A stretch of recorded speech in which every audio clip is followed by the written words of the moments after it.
Chamber. Let's bow our heads, please. Father, we come before you tonight just thanking you for another day, thanking you for life, health, and strength, and thanking you, God, for all the things that you have done for us.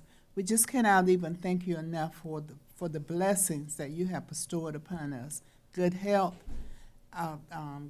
mindset, everything. So we just thank you tonight, God. And as we go into the business for the town, we ask, Father, that you go with us, remove self, and let us be on one accord for the best of the people of Benson. So we thank you tonight for that. This is my prayer, and I say amen. Thank you. Amen. Thanks, Maxine.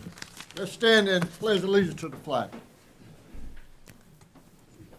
I pledge allegiance to the flag of the United States of America and to the republic for which it stands, one nation, under God, indivisible, with liberty and justice for all. You may be seated.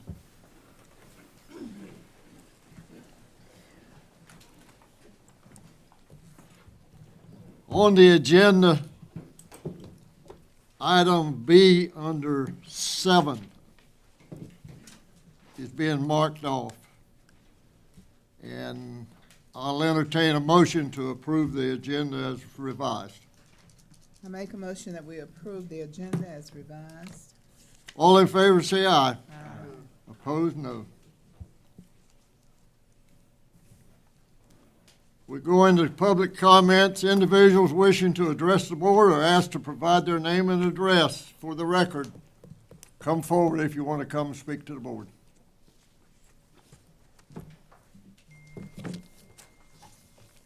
Anyone wants to come and speak to the board? No one came forward. Close.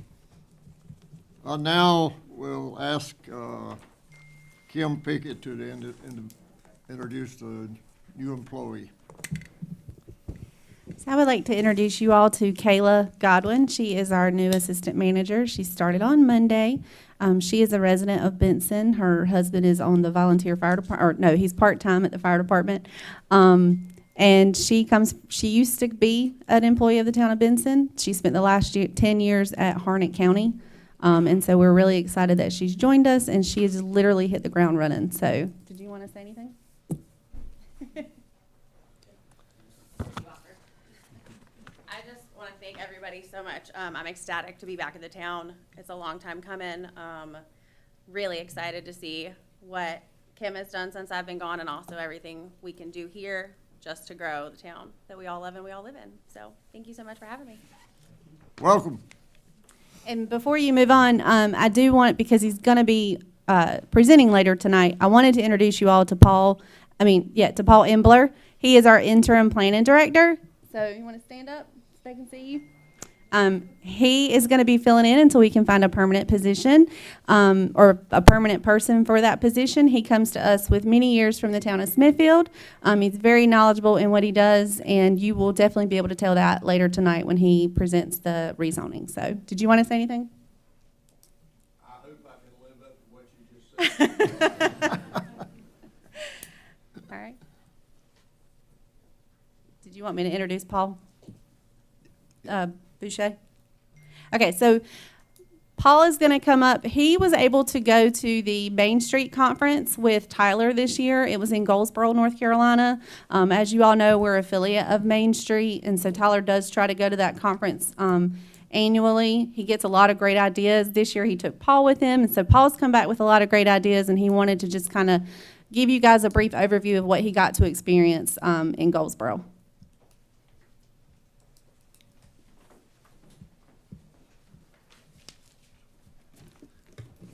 Hey, thanks for letting me take a few moments and address you all.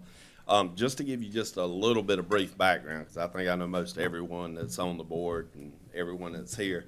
But 2010 to 13, I co-chaired a downtown committee with Ken Tart, just for downtown businesses. That kind of fizzled out over time. But there's a couple of very stern shopkeepers from downtown that looked at wanting to start something back up early part of December. And kind of just created a real grassroots effort to want the businesses downtown to sort of collaborate. And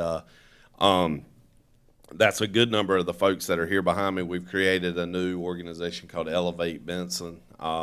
It's a good number of the downtown shopkeepers, business owners, retail businesses that are all basically looking to try to be able to grow their business. So I think that's what sort of stirred some of the interest. I had reached out about the Main Street Conference, seeing if it was something that would even benefit me as an individual to go to.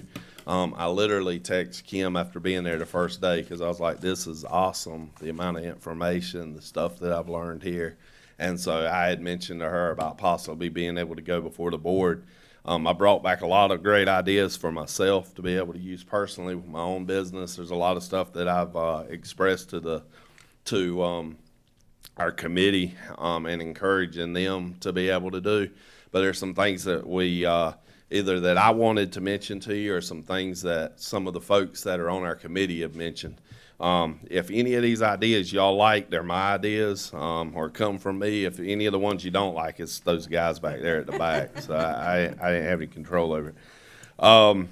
But the first thing is thanks for the opportunity to go. You all have the ability to send a couple of people, so I appreciate being able to have the opportunity on behalf of the town to be able to go to this event.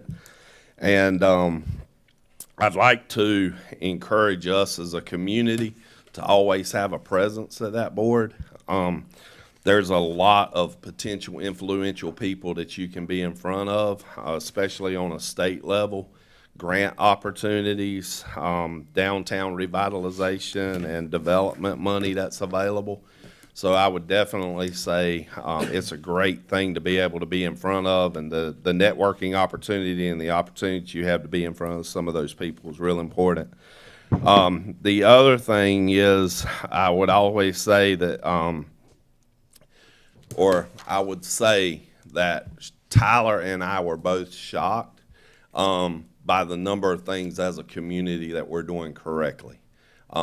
It was amazing to me to see some of the stuff, some of the interactions and comments and stuff, and to think, wow, we're doing a lot of this stuff right. Some of these municipalities were much larger than us, and we've got a much better handle on some of the things that we were doing.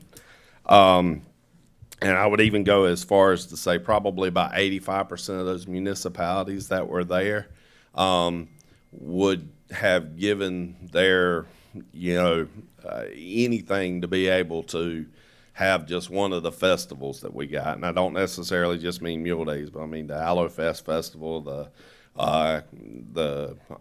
Christmas on Main Festival, the July 4th Festival, the Singing Convention. We've got some very, very large festivals that have been in place for a long time that a lot of these communities would love to have the opportunity to have.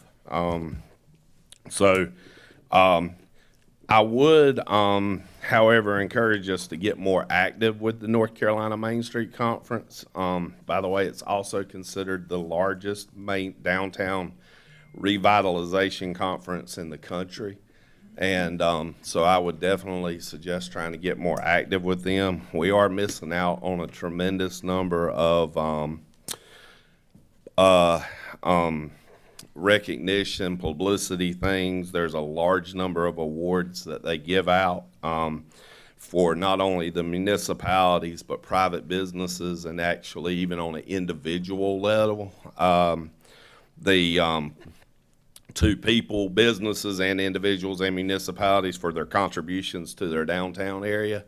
Some of the things that come to mind is like the Neighbors and Associates building, the revitalization that was done to Fainting Goats building, Sisters to Ice Cream.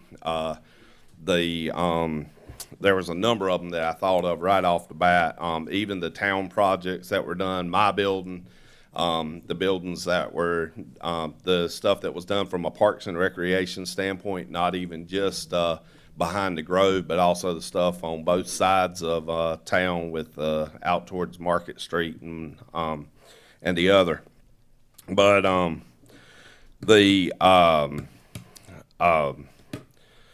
potentially look at somebody from a dedicated person solely to the economic and revitalization effort to downtown.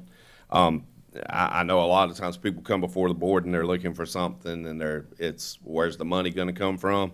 But I would tell you that this position could be covered from the funding, the grants, the positive PR. There was a tremendous amount to be gained. Even we as a community here locally, Johnston County, they do the tiers 1, 2, and 3 tier, and we're considered to be in the 3rd tier, meaning that we're the most economically well off as a community compared to the other 100 count or the other 99 counties. But I would definitely say that there was it's like millions of dollars available even for our downtown level, even at our phase. Just some of those were really more my statements, but some of the hardcore statements are things that I picked up out of my notes. And basically the Elevate Benson group has looked at my notes. Kim's looked at them, Tyler's looked at them. There's just a handful of key points I just wanted to mention. One of them, or most importantly, this was reiterated a number of times, is about walking the streets, stopping and saying hello, and talking to outsiders. Found that to be not only reiterated a lot, it took me a few minutes to catch on to why it was so, or it took me a day or so to figure out why that was so important. But I think it's one of those things like when we're in a place, we don't recognize that the floor needs to be swept, but somebody new or somebody comes in from the outside, they make a comment or something, and we pick up on it. They get to see it from a different angle or a perspective. Sending photos and actually stories to local media is hugely important. If something is paid for in advertising, it's believed 1/12 the amount of something that's actually been done as a media story. So if there's anything that we send in the way of media story to any of our local media outlets, it's believed 12 times more likely than just regular paying for advertisement. Building a business inventory of your downtown. It was mentioned that sometimes realtors look at this as being somewhat threatening, but they mentioned that this was a very important point for municipalities to do this. In the event of a natural disaster, it gives them a good archive of what they have in place and helps them a lot with being able to get proper funding for replacement. And then also, it's extremely helpful if you've got certain buildings that are actually turning over often for you to be able to see what's going on either with that building or that business to see why it's turning over so often. So if you can have those business inventories in place. It's also noted it was very important to be able to tell people where to park. I got this in parentheses. Make sure your parking lots look nice. It looks good to outsiders. If you take care of stuff that no one looks at, people will see it. I can tell you I saw that firsthand yesterday morning. There was 2 town of Benson employees out with backpack sprayers with Roundup spraying the cracks in the sidewalk downtown. No, 10 people might have noticed it yesterday morning, but in a month from now when there's weeds coming up through the sidewalks, 100 people would notice it. So if, working on those little small things like that, they were saying how vitally important they are, just making sure trash is picked up, things like that. I got just a few more. I promise I'll be quick. As locals, sometimes we take for granted that we pretty much know everybody's open. One thing a lot of us know, a lot of the businesses downtown are closed on Mondays, but people that are on the outside don't realize that. They were recommending using not only open signs, open banners, open flags to be able to let people know that you're actually open, but they also mentioned that that was important for the shop owners because it gave them the opportunity to walk out to the front of their building. Some of them just come in the back. They never actually walk out to the front of their building and walk out to the sidewalk to be able to see how things look. So that was suggested and expressed. And window displays, the chamber does a really good job with doing window contests, windows displays. I got to admit, this is an area that's kind of a pain to me, is swapping out windows. But they were saying that just that fresh changeover and changing that, not only is it important for the businesses, but it's actually very important for the downtown area for being able to keep that that sense of freshness. And take pictures of the current state of your buildings. The reason why this is helpful is because when you do have buildings that go through the process of renovating, it allows you to be able to have good before and afters. It actually helps with you being able to see how far or how much money was put into it from someone. And a couple things that they kind of mentioned as side points is related to that is like some communities do a Monday Main Street photo where they do a before and after photo of different buildings or facades on Main Street. And along with that, like if you go back and look at the old archive of the photos from that the museum has, that over 1,000 photos that are digitally done online. There's a lot of those photos that were done of like the shopkeepers out in front of the shops or the people that own those resale stores. It'd be really cool to do some updated ones of the people that own some of the businesses out in front of some of those downtown businesses now, just to be able to have. I've even had an idea of the old photo of all of the folks that were standing in front of the old bank building that's now the library to do a new town of Benson photograph where you just basically call all the people to the community and do like a drone image where you got the town people with the photo, basically recreate that old photo of the that was done from 100 years ago of the old bank building.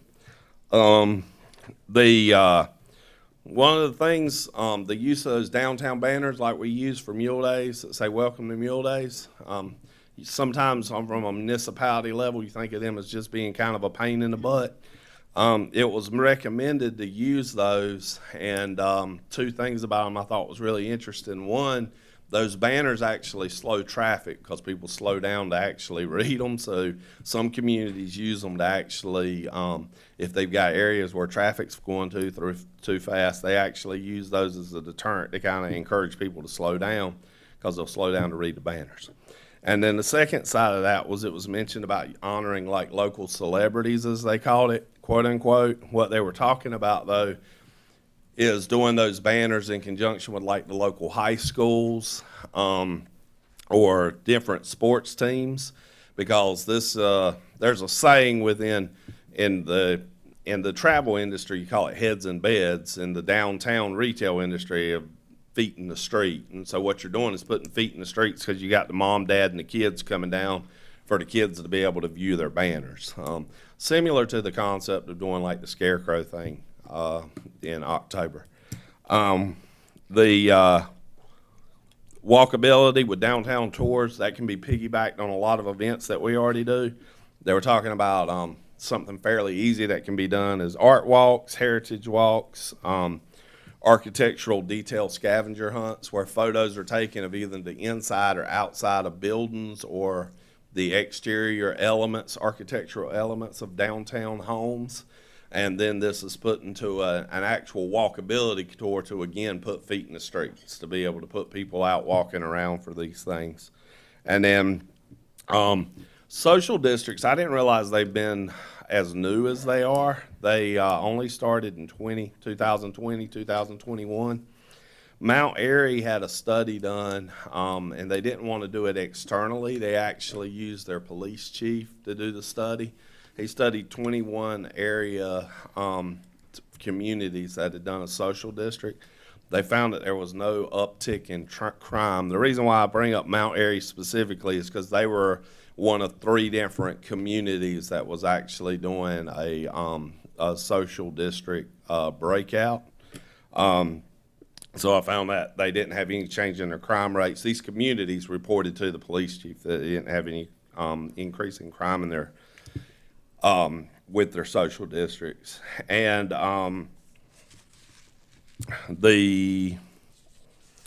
it's a very important point that was noted is the only way that we can get our community to tell its story is to let them tell it to us.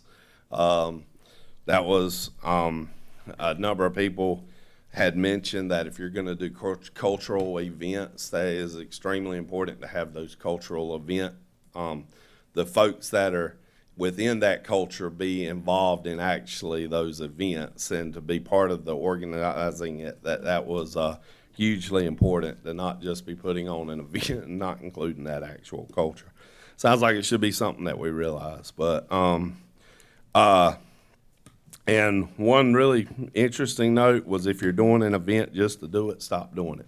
You know, if you really need to have a purpose behind something that you're doing. 4 more, y'all. I'm out of here.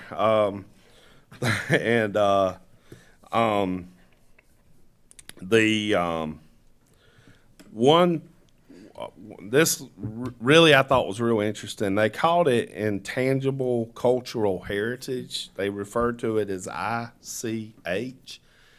But this is something I think is very interesting.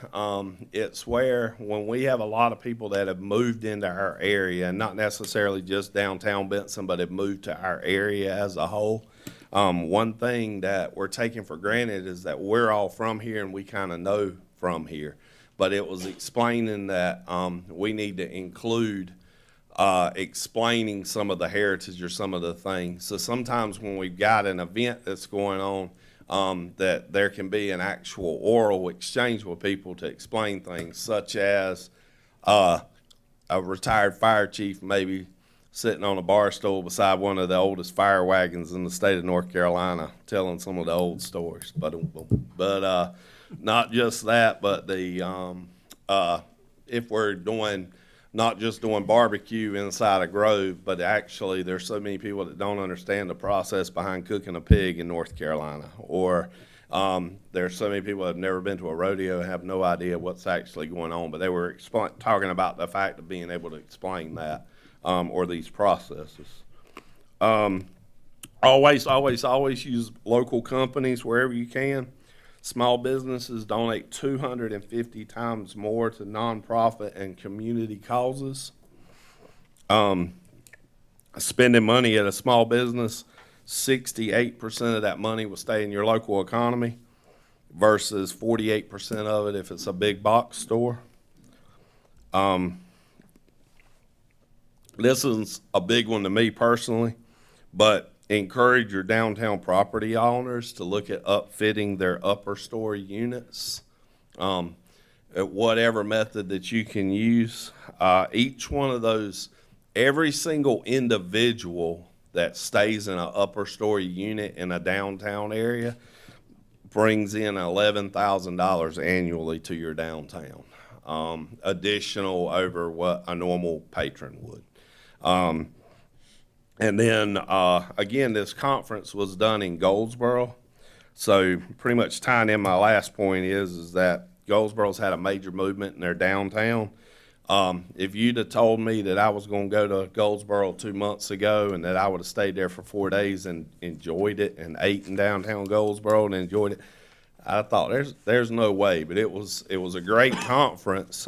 They've actually revitalized their downtown. They have 144 upper story units now that they have people living in full time. They also have Airbnbs. They've got a facility that was a old dilapidated fire station, where literally a realtor told a story about where they had gone to show it and a homeless person fell out of a cabinet. And it's being reused. It's been upfit and reused now that it's a facility like the Preston Woodall House. It's a bed and breakfast, or not only bed and breakfast, but also they do weddings and venues and things like that. But I'm not saying go and host the North Carolina Main Street Conference next week, but don't think that we're too small to be able to handle events. I was amazed. That conference had 800 people at it, and they basically used a similar setup as to what we have. They pretty much used a main auditorium very similar to the Barefoot Auditorium upstairs. They basically had a main area set up out front with a large tent that they used to do all of their expo shows, or had their vendors at. They also had a section of that tent up that they used for overflow in case they had an event that was too big to go on in the Barefoot Auditorium. And literally, because it was a downtown walkable, they expected you to pretty much just wear tennis shoes. And they used 2 of the area churches' fellowship halls to do most of the breakout sessions in, as well as a facility similar to like Fainting Goat that they could do. I mean, we were talking earlier today. I mean, their facility would house 100 people easily. So you've got sizable, not necessarily to go and get the North Carolina Main Street Conference, but just remember we've got sizable structures available to be able to help us. But once again, thank you for the opportunity to go, but definitely keep in mind a lot of these folks that are here today are from the Elevate Benson group, and we're trying to do more and more things just in the downtown area to be able to quote Elevate Benson. So thanks for your time. Thank you, Paul. All right, thank you. Thanks, Paul.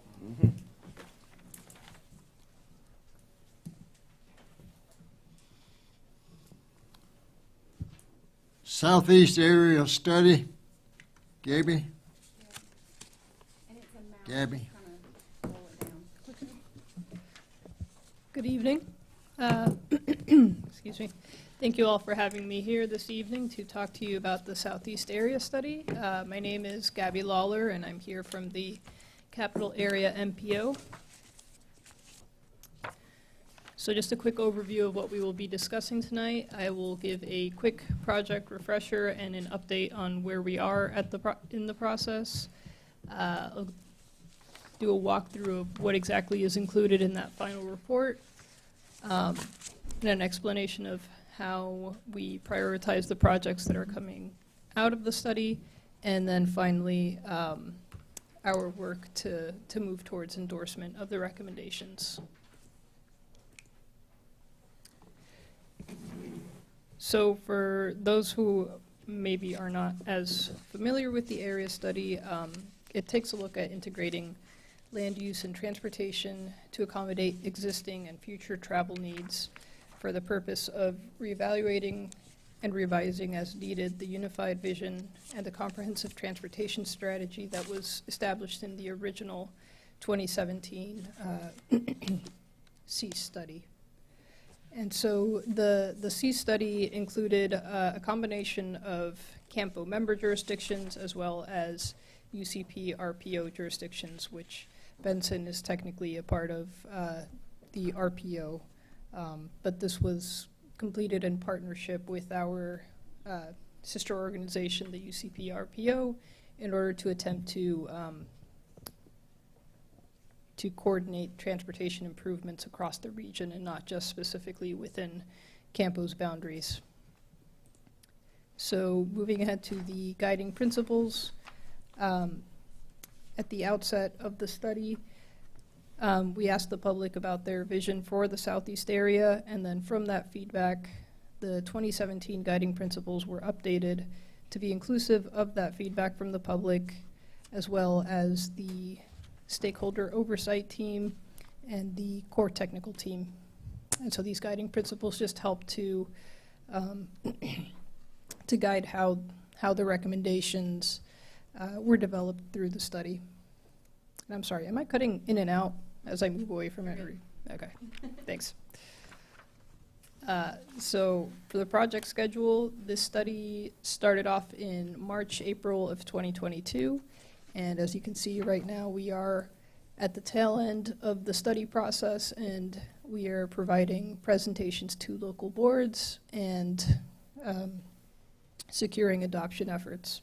So this will ultimately culminate in, after we have secured endorsement from CAMPO member jurisdictions, it will lead to CAMPO's executive board formally endorsing the recommendations coming out of it.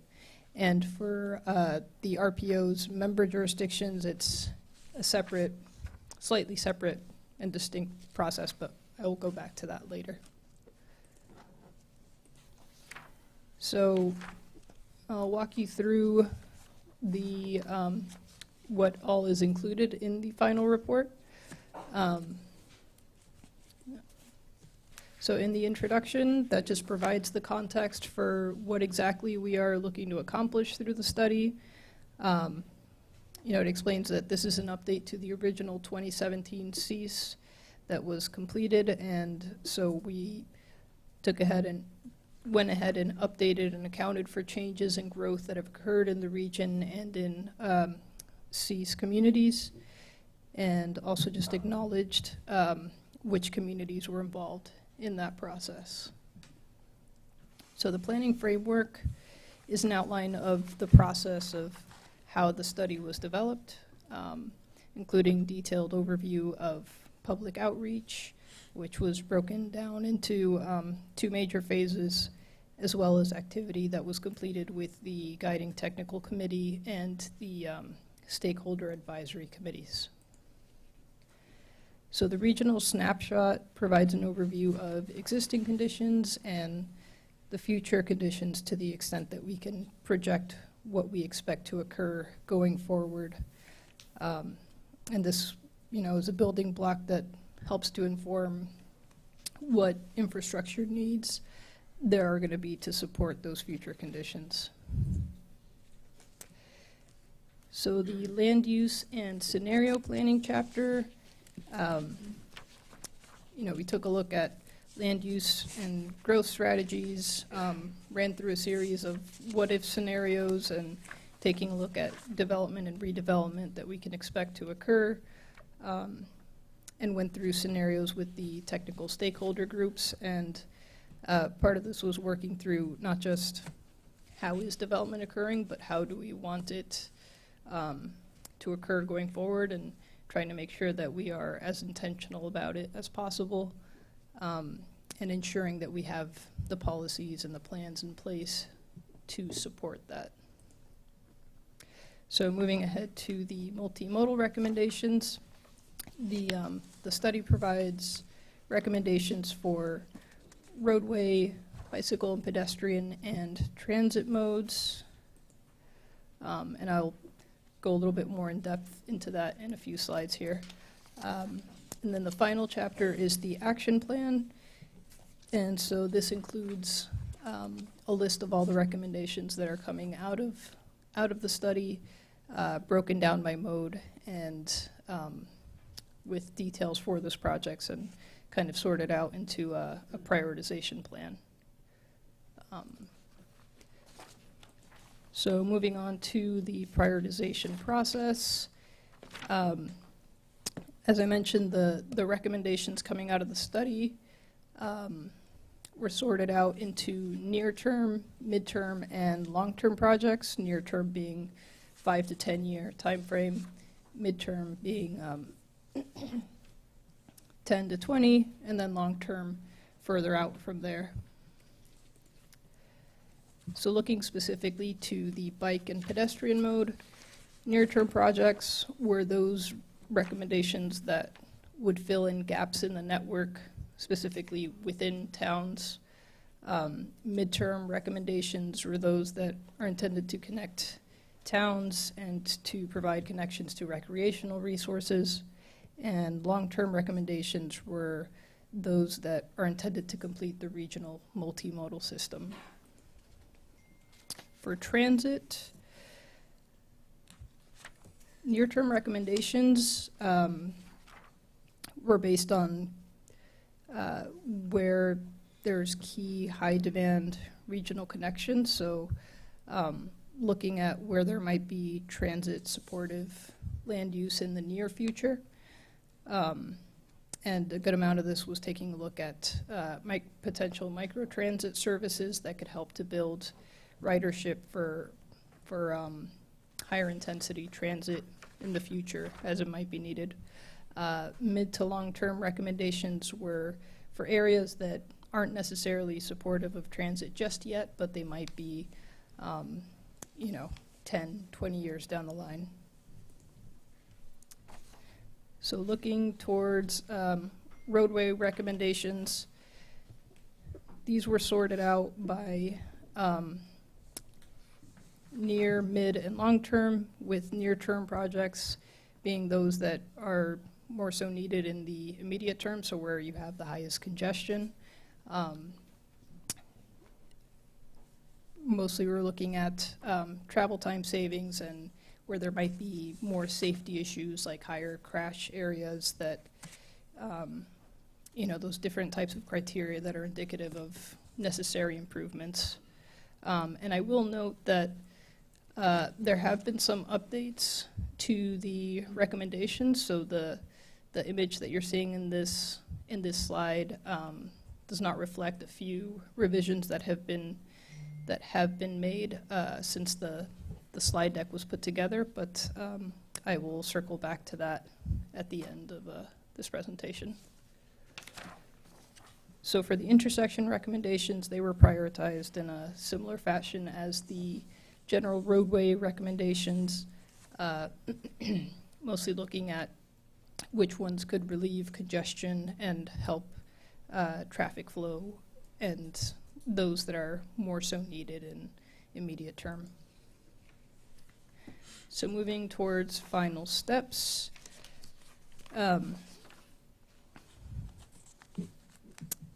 We are, as I mentioned earlier, we're working towards endorsement right now.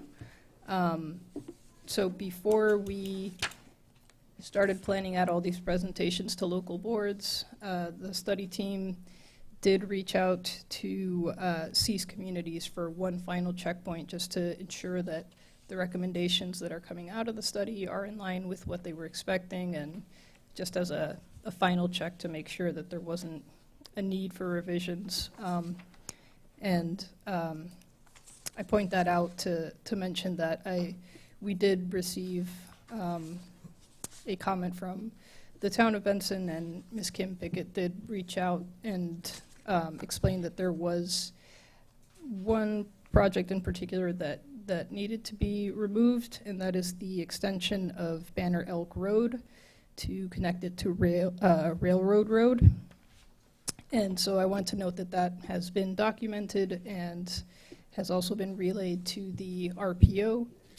And again, there are a few recommendations on that map that have since either been revised or removed. Not many, but that being one example of one revision that was necessary. And so the next step is that these transportation recommendations will help to inform the Campo 2055 Metropolitan Transportation Plan for Campo member jurisdictions. And the transportation recommendations can be incorporated into the UCP RPO's comprehensive transportation plan. And so that's what I had mentioned earlier, that it's a slightly different process in that Campo itself does not have jurisdiction to require UCP RPO communities or for the RPO itself to include these transportation improvements in its transportation plan. But the thinking is that we develop these recommendations in unison and that it would filter up. But I just wanted to make that distinction since it's just so that everybody's aware. But with that, I know I walked through that a little bit quickly, so if anybody has any questions, I'm happy to address that at this time. Otherwise, I thank you very much for giving me a few minutes of your time this evening. Does anyone have any questions? I do, but I'm going to dual team you because I don't remember very well. And Kim, Matt was still here. Years ago, we did a transportation study here. I don't know if it was in 17, 18. And my eyes weren't as good. I saw the Banner Elk Road extension on this map. But I guess my question is, before you ask for endorsement, are we going to get better maps to look at? Because we received a fair amount of opposition from our constituents regarding some of those roadway changes that were updated. We ended up in the failing of that traffic study that was done years ago. And I guess my question is, it sounds like we're repeating it. At least we're not paying for it this time, right? Because we're not doing. But I just want to make sure I understand: is our endorsement, because these are state maintained highways and not the town highways, does it give DOT the green light to come in and basically do what they want based on these studies if we endorse it? Because that has happened very recently in town where we have kind of said, wait a minute, let's rethink this, and they said, oh, no, y'all endorsed that 6-7 years ago, we're rolling with it. And so I just want to make sure I understand what the process and the lineage is here. Right. So, Yes, so, you know, that is definitely not the intent, and I will, not to speak on the RPO's behalf, but, you know, in general for MPOs and RPOs, that's you know, kind of our goal is to ensure that coordination and that communication is happening between the Department of Transportation and the local communities. And so that's why I said we made a note to remove that recommendation to make sure that in whatever recommendations are officially rolled up to the RPO CTP, that be removed, so that at the very least, you know, DOT wouldn't be able to say, okay, this is on your, you know, this is on your map, this is on your CTP, and to hopefully avoid something like that happening. okay, all right. Also in Johnston County, the other municipalities, how much time do y'all spend on this with them? I know way back when they did the study, we were talking about walking trails and bicycle trails and different things, and then don't know if it's our fault or whose fault, but then you look at the map and you see most of what has been done and been approved has been from Neuse River up to Flowers Store, Clayton, the area up there, the Green Path Trail that goes through Clayton all the way up into Wake County. I know we had talked about that 10 years prior to things being done. Do we get the same opportunity that the other municipalities in Johnson County gets? Absolutely. So if I'm understanding your question correctly, you're just inquiring whether all of the communities that were involved in the C study had the Even equal DOT. opportunity. Oh, 70 highway is, we've got Interstate 40, and there's so much more being done around 70, maybe due to all the businesses and pharmaceuticals that are in and around Clayton. But I'm just wondering what kind of impact. Do we need to be doing more with y'all? Are you getting the representation that you feel like that you need from us when y'all are putting together these maps and these forms and stuff? got you.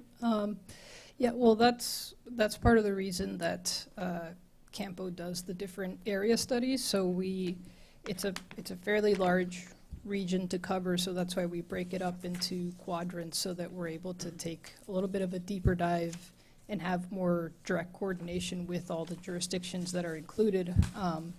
So it can be tough. You know, it's obviously an added request on top of local staff's already high list of duties that they have to do. But that's why with the study, the core technical team is comprised of staff from each of the communities that were in the C study area. And we certainly made our best effort to make sure that feedback from all of those communities was included. And so I know it can be tougher for, you know, jurisdictions sometimes if they don't have as much manpower, but that's the hope that these studies kind of allow for those opportunities to facilitate that communication and the planning to occur together. I don't know if that gets to your question or Somewhat. not. I mean, we have had studies before, we paid for studies before and got absolutely nothing out of it. And they did what William was talking about, they did a big study, DOT. Mm-hmm. And DOT made it clear that this board, whoever was sitting up here would make the final say-so. And when time came, no, do you think we spent that kind of money on a study if we wasn't planning on doing it? So this board had no say-so in it. I just want to make sure that we are getting a fair shake on it. Absolutely. The Johnson County last year approved a study to bring a trail from Smithfield to Benson using 301 as the guidance, and that study is underway now. Does that come with water and sewer? Huh? Does that come with water and sewer? You don't need water and sewer. You go find a tree. Yeah, that's it. Thank you. Thank you. Thank you a lot. Okay. Thank you all.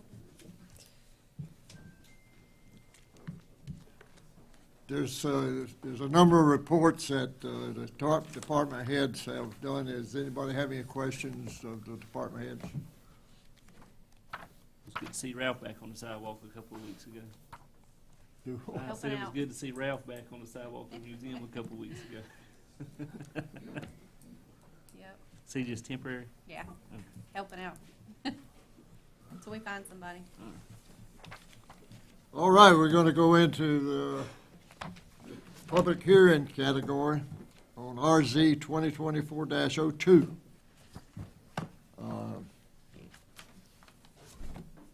Paul Embler is going to give us the information on it.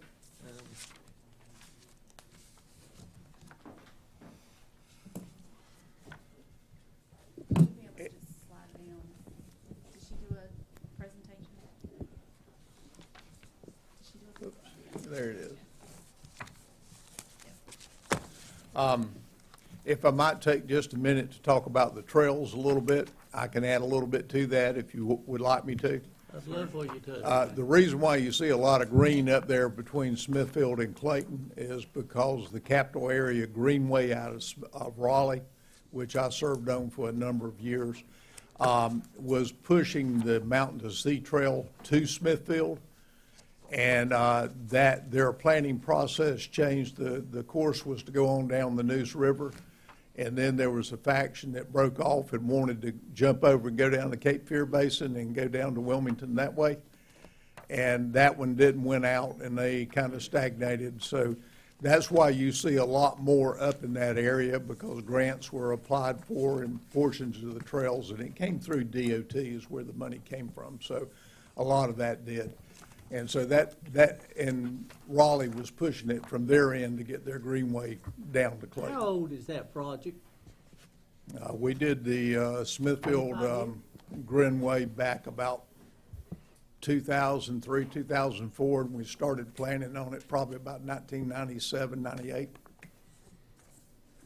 It's been going on a long A time. while, yeah. It's been a long time. And they've done a good job of it. We've been over there several times. The trail going up toward Raleigh, beside the Neuse, it's awesome, just to get on it and go. Yeah, A lot that- of money's been spent. A lot of money has been spent, and it was primarily due to the Mountain to the Sea folks pushing the trail. So I think all that's been resolved, and I'm not sure what the final outcome was, but I add that a little bit of knowledge to you. I'd like to talk a little bit tonight about this rezoning request, and like to make, just to kind of give you a brief, in the general statutes in North Carolina, you have two types of decision the boards acts on. One are legislative decisions, which that's what a rezoning is legislative. And the other one is quasi-judicial. That's the one that requires a special use permit. So just to keep that in mind. And what we're supposed to be talking about is just the rezoning to stand on its own validity. We're not supposed to be talking about what could be developed out of it. It's what the actual rezoning, does it stand based on the comprehensive plan and again on the zoning map. So that's where we're going to be tonight. Let's see if I can get this. Okay, the property under consideration is 35 acres plus or minus the area outlined in red there on the map.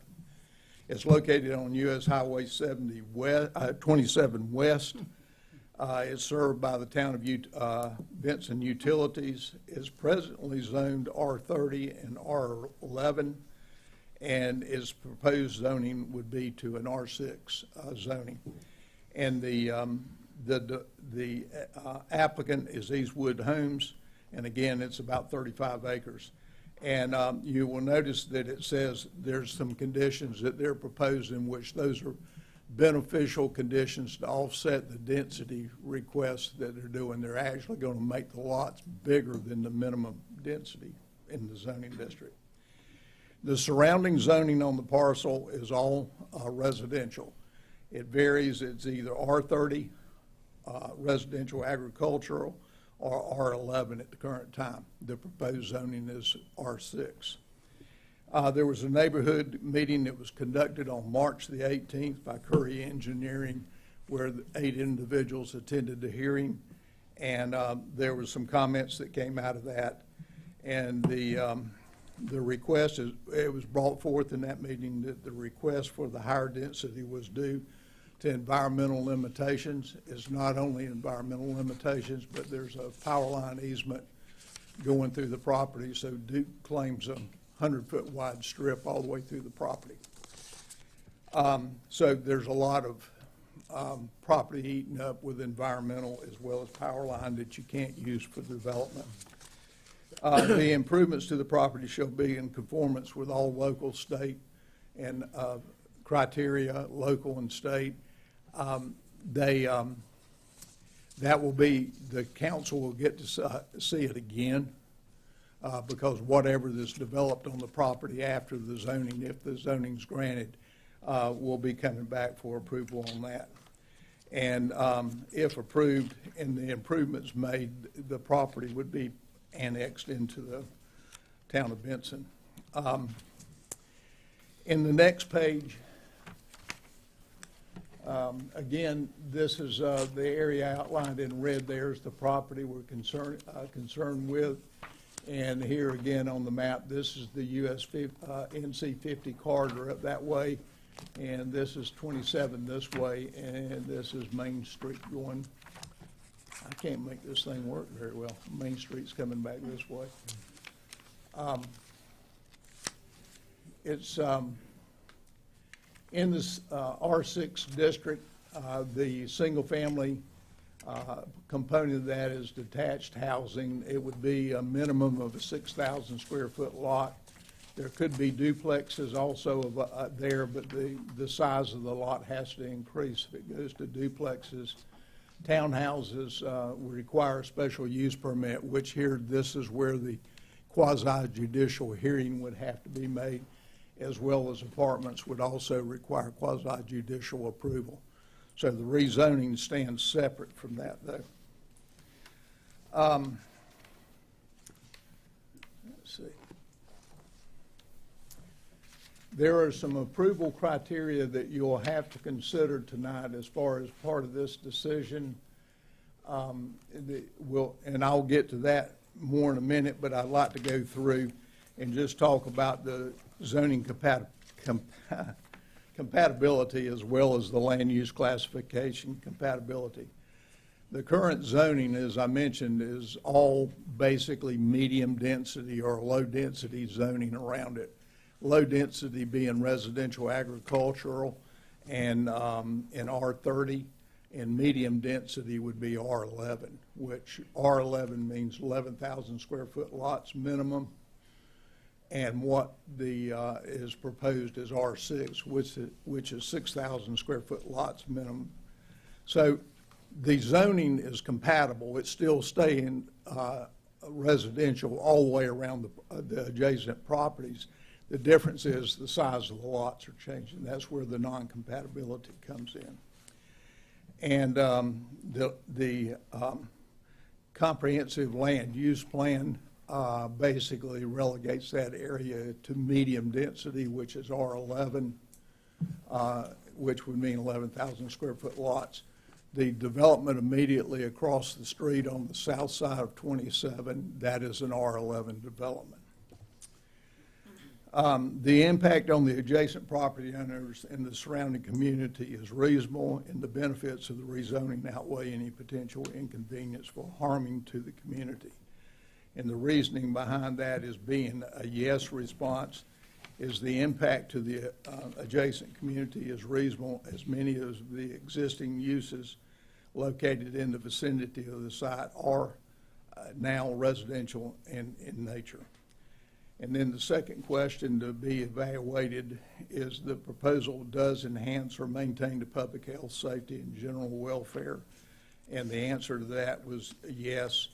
And the proposal maintains the general welfare of the public, as the proposed zoning districts will allow for the use of the property in the same manner as the area is currently being used. And then the small-scale zoning doesn't apply, but the answer to that one was no. So as part of this, you will need to adopt a consistency statement, which in your draft you have some. I'd just like to go through now to hit this approval criteria up here a little bit. In the draft of the consistent statement, you have one for the consistency, and then you have another one for either approval or denial. And the planning board did make a recommendation to you to approve it, and so that they've come through with a positive recommendation for you. As far as the approval criteria, the first one that deals the consistency of the adopted plans and policies of the town. This would be the comprehensive land use plan and the zoning map. They're both in compliance with that, with the exception that the size of the lots are smaller than what is out there now.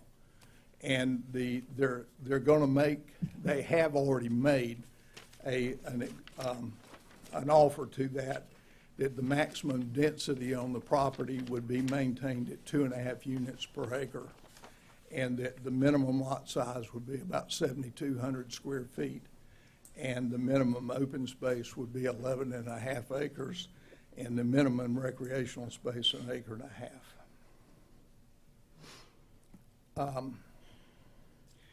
Staff recommends that this rezoning request be approved with conditions as proposed by the applicant, and those are the conditions that they proposed that I just read. As far as consistency on the approval criteria, it is in compliance with the land use and the zoning, the suitability of subject property for uses permitted by the current versus the proposed district. The use will remain residential, just slightly more dense. Whether the proposed changes will tend to improve the balance of uses as per or meet specific demands of the town, it will be in keeping with the current residential. The capacity of the adequate public facilities and services, including schools, roads, recreation, wastewater treatment, and those other construction things will be handled at a later date with an actual submittal of what would be proposed for the property.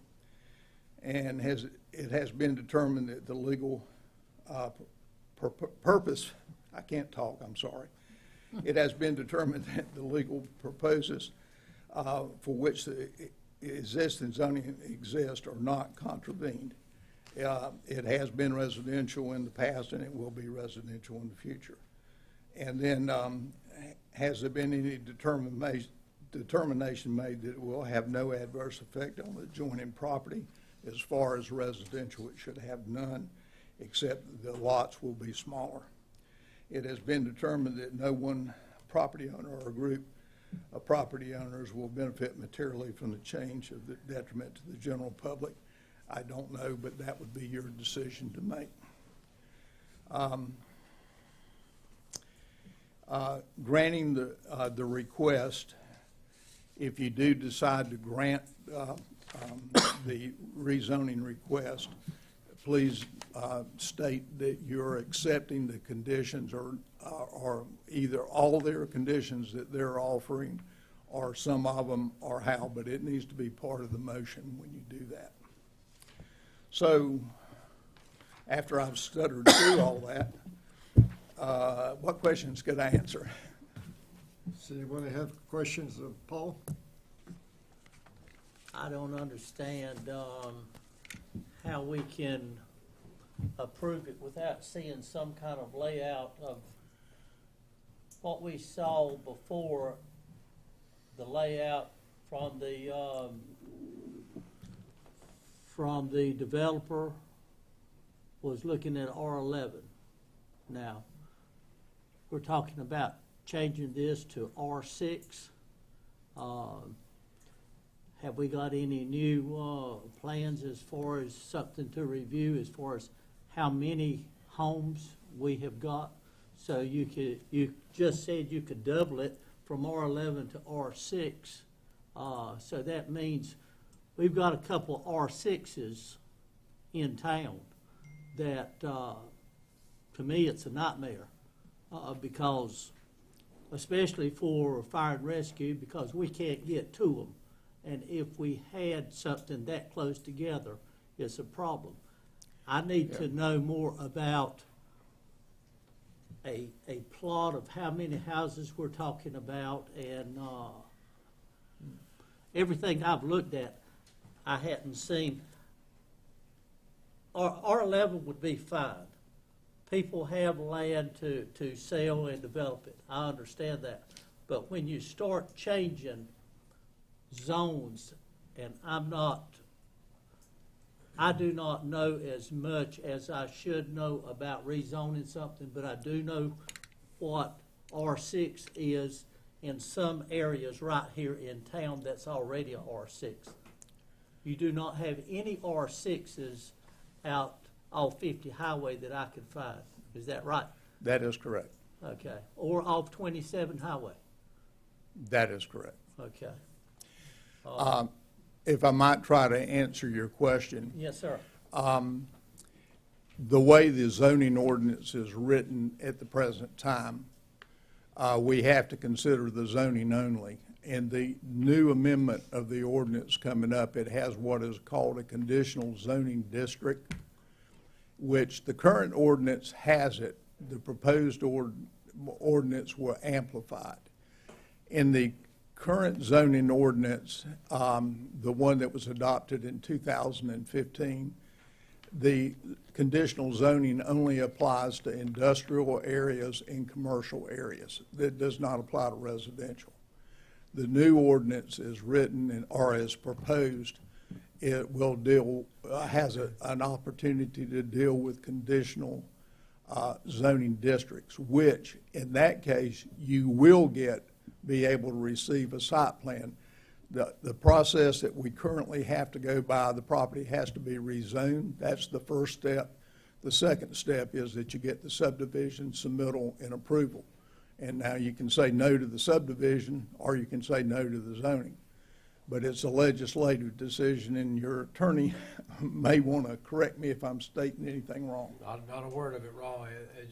Just to not restate what Mr. Embler said, but you have to consider a rezoning request. A lot of times these come in form of going from residential to commercial, and I think this board is familiar with the sort of maxim that you have to consider all the different uses that could be allowed under the use table in the UDO when you make such a rezoning from residential to commercial. Similarly here, you're not being asked to go from residential to commercial, just residential to a more dense residential classification, but it's only proper for you to consider tonight whether or not that's a proper action to take as a legislative matter to rezone it to that more denser residential use, not to consider what particularly that development would look like. And as Mr. Embler said, that will come back to you though for a secondary approval before they're allowed to proceed with developing the property. So if you voted to rezone this, they would be allowed to theoretically develop it for R6 denser residential use, but they still would have to bring back a map and show you for preliminary plat approval, which is quasi-judicial, and at that point in time, if it was unsatisfactory for whatever reason, you'd have the opportunity to deny that request then. Okay, but if we did that, Ike, and we approved the R6, and then they came back with the plat that we had to look at, either approve and there was twice as many homes and we didn't want to approve, do we go back and rezone that to R11? Or is it, we've already done R6? You've done R6. If you rezoned it R6, it's R6. They're Uh-huh. entitled to develop at that level of density. But to come forward with a major subdivision development, there will always be a requirement for preliminary plat approval, which is a quasi-judicial matter that will come before this board. So you'll always have an opportunity to further. Yeah, but then at that time, if they meet all the requirements, don't care what your feelings are, you can't change it to go back to a R11. Well, you could always rezone it, I guess, back again. Like I but- said, these properties around town and our area are gonna be developed. And I'm all about it, but the way it's developed, I just hate to change a zoning that I know can create a problem. Not being able to see, I've seen one plat as far as what houses, and it looked good. But now we're changing it, and that whole plot can change. I don't really know. I really don't know really what to do, because I don't want to get my hands tied if I say, yeah, we can go R6, or I feel like it'd be fine, and then come back 6 months from now and say, what in the world did we do? And that's what happened, and I wasn't on the board, but that's what happened at one subdivision right here in town, and I wanted to know who screwed up. They said, well, the town board approved it, and that's a R6. But the homes are a nightmare. You don't have 10 feet between homes. I just don't want to open it up to something I can't get out of.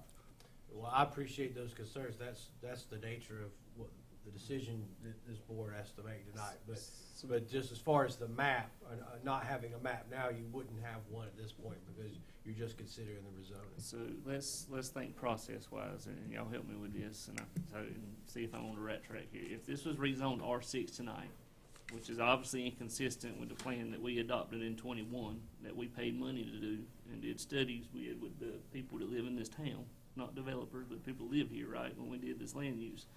And then we adopt the new UDO after making it R6.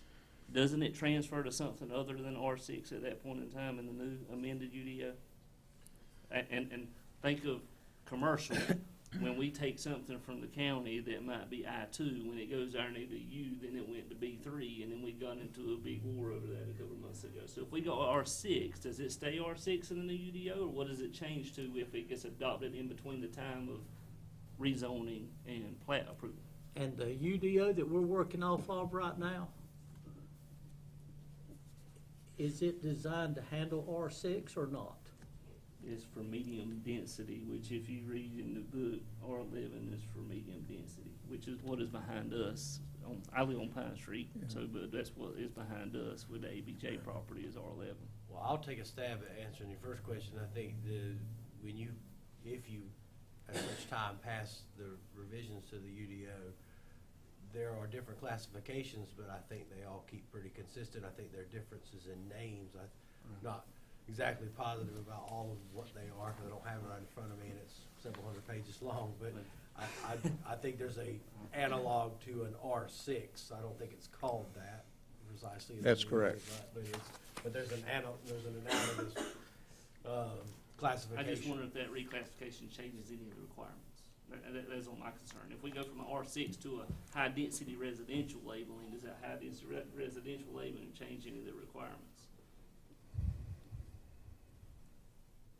Does it change what requirements? The lot sizes or any of that? If you rezone it now to R6, And then it goes to high. I don't think changing the UDO is that wouldn't rezone that property. It would still be. Well, Well, it could change the classification of lot sizes, though, if we change the classification of the Well, UDO, correct? yeah, go back and think about the conditions that the applicant asked for. One was a density no more than 2.5 units per acre, which is really low for a development. But then the other thing that they said, that the minimum lot size would be 7,200 square feet, which is, 1,200 square feet more than 6,000. Is that enough? I don't know.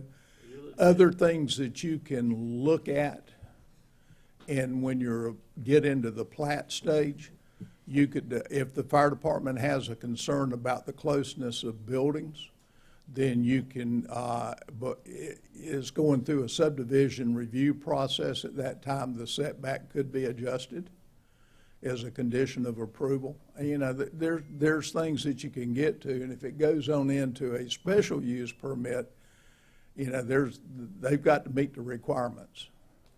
But you do have some flexibility that when you get into the site plan approval process of trading a little bit. Or you could say, we have said, the applicant has said that you got 7,200 square feet in a lot. And you say, well, maybe can you make them a little bit bigger and lose a few lots? It's a negotiation process at that point. But eventually, a person has to buy a piece of land, he's paid a certain price for it, and he knows what he's got to get out of yield and the land to pay for the land and the development cost. And so I know small lots, we fought it in Smithfield for a long time and still fighting it in regard to small lots, but we're finding out that people don't want big lots. That's one thing we found out. Well, I find out the smaller the lot is, the smaller the lot is, and the smaller the house is, a lot of times you end up having not a home, but a rental house. And How do you, I guess, if we got any, again, when you rezone, we're not talking about a specific construction or plat, we're talking about worst case scenario. When I looked today, going down Lincoln Street, Boardwalk was R11. And so if you think about what would constitute R6 that's in town right now, that other than duplexes? I looked down Main Street, most down Main Street was R11. the houses All of my streets are 11. ABJ's are 11. So what's in R6? front of, everything behind the American Legion. All the new houses Boomer that were Street. put at Boomer. Which All are the the- new which houses are that were the put rentals? in 4 or 5 years ago. There was just 22 of those. What There portion of is the acre is R6. all rather than half lot? It's Yeah. R6. It's 11,000 square feet, so it's roughly a quarter of a lot. R6 is 0.13 acres.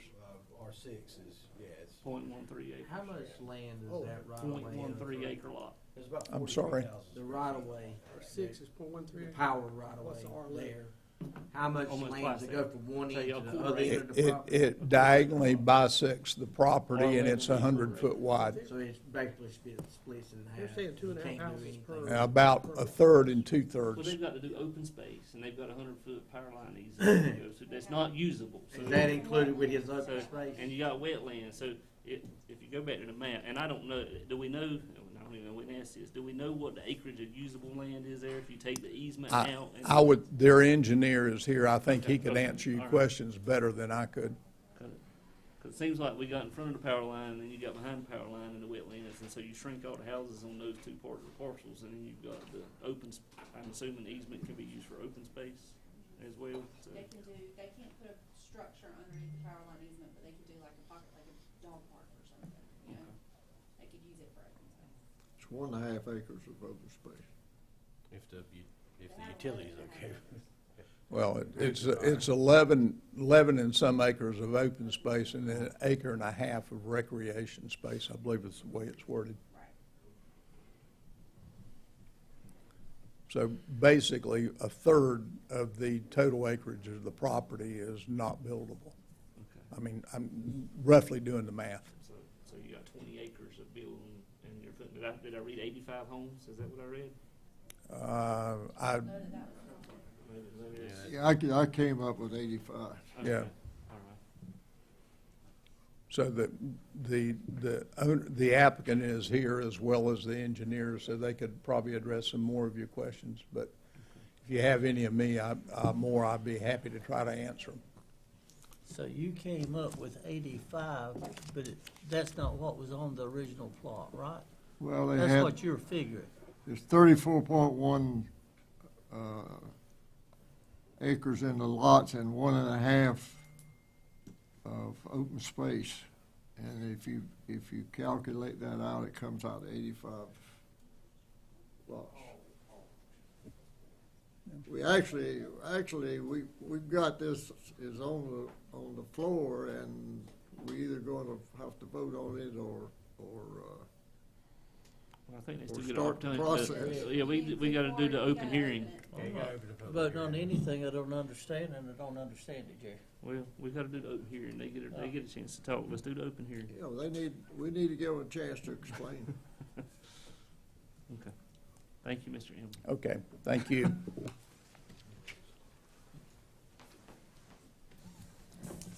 Now, we're in the public hearing, so I'll ask the person that wants to come and speak in favor to come forth.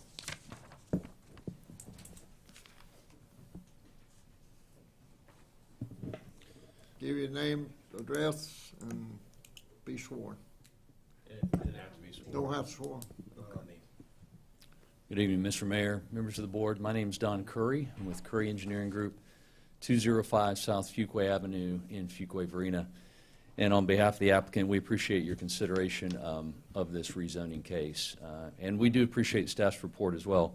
It was very thorough and helpful, and so thank you for that from Mr. Embler. As he said, we're pleased to have staff's recommendation and planning board's recommendation for this rezoning tonight. I did want to reiterate a couple of things that he mentioned and maybe explain a little bit of the reason for the R6 rezoning. First of all, I want to touch on the conditions again. We are asking for a condition to cap the density at 2.5 units an acre. The standard R6 density is 7.26, so we're basically near a third of what the regular density could be for R6. So we recognize that R6 is denser, and we don't want to be nearly that dense. We're actually asking for a density that's less dense than R11. R11 is 3.96 units an acre. Again, we're asking for a cap of 2.5. So it is essentially a low density designation based on the restriction or the condition that we're asking for. We are also asking for a minimum lot size of 7,200 square feet instead of the standard 6,000 square feet. So that is a larger lot size than you would typically see in R6. As you mentioned, there is a lot of the property that is unusable. It's environmental. There are wetlands. There are streams on it. There is a Duke Energy buffer, or an easement, I should say, that goes through the property. And so we're setting aside a minimum of 11.5 acres of open space for the property that will not be developed with homes or roadway infrastructure. And then we have a minimum recreational open space of 1.5 acres. And we'd hope to increase on that as well as we fine-tune the plan and we go through design. We'd like to be able to increase that. So we're putting a floor on it, but we're hoping to do more than that 1.5 acres as well. So the reason for this, again, is really because of the environmental features that are on the property. And some municipalities will call this an open space development. Some call it a cluster development. And what we're trying to do with these conditions is do something similar to an open space development, where we have a lot of the property that's set aside, that's not going to be touched, but the rest of the property we're trying to develop in a reasonable way. And we think that the R6 with these conditions is reasonable. There is a desire for lots of this size and homes that fit well on lots of this size. Not everybody wants to maintain a large lawn and keep up with that. So there's a market for that. And with the way Benson is growing, the way this area is growing, we think that it would be a great use for Benson, a great use for the residents of Benson, and the way that Benson is growing right now. The infrastructure is there to support it. The utilities are there. It is consistent with the medium density of the land use plan, and we feel like that with our conditions, again, we are on the low to medium density side, which is consistent with the land use plan, even if the R6 standard designation is not. Again, with the conditions, we feel that we are consistent with that.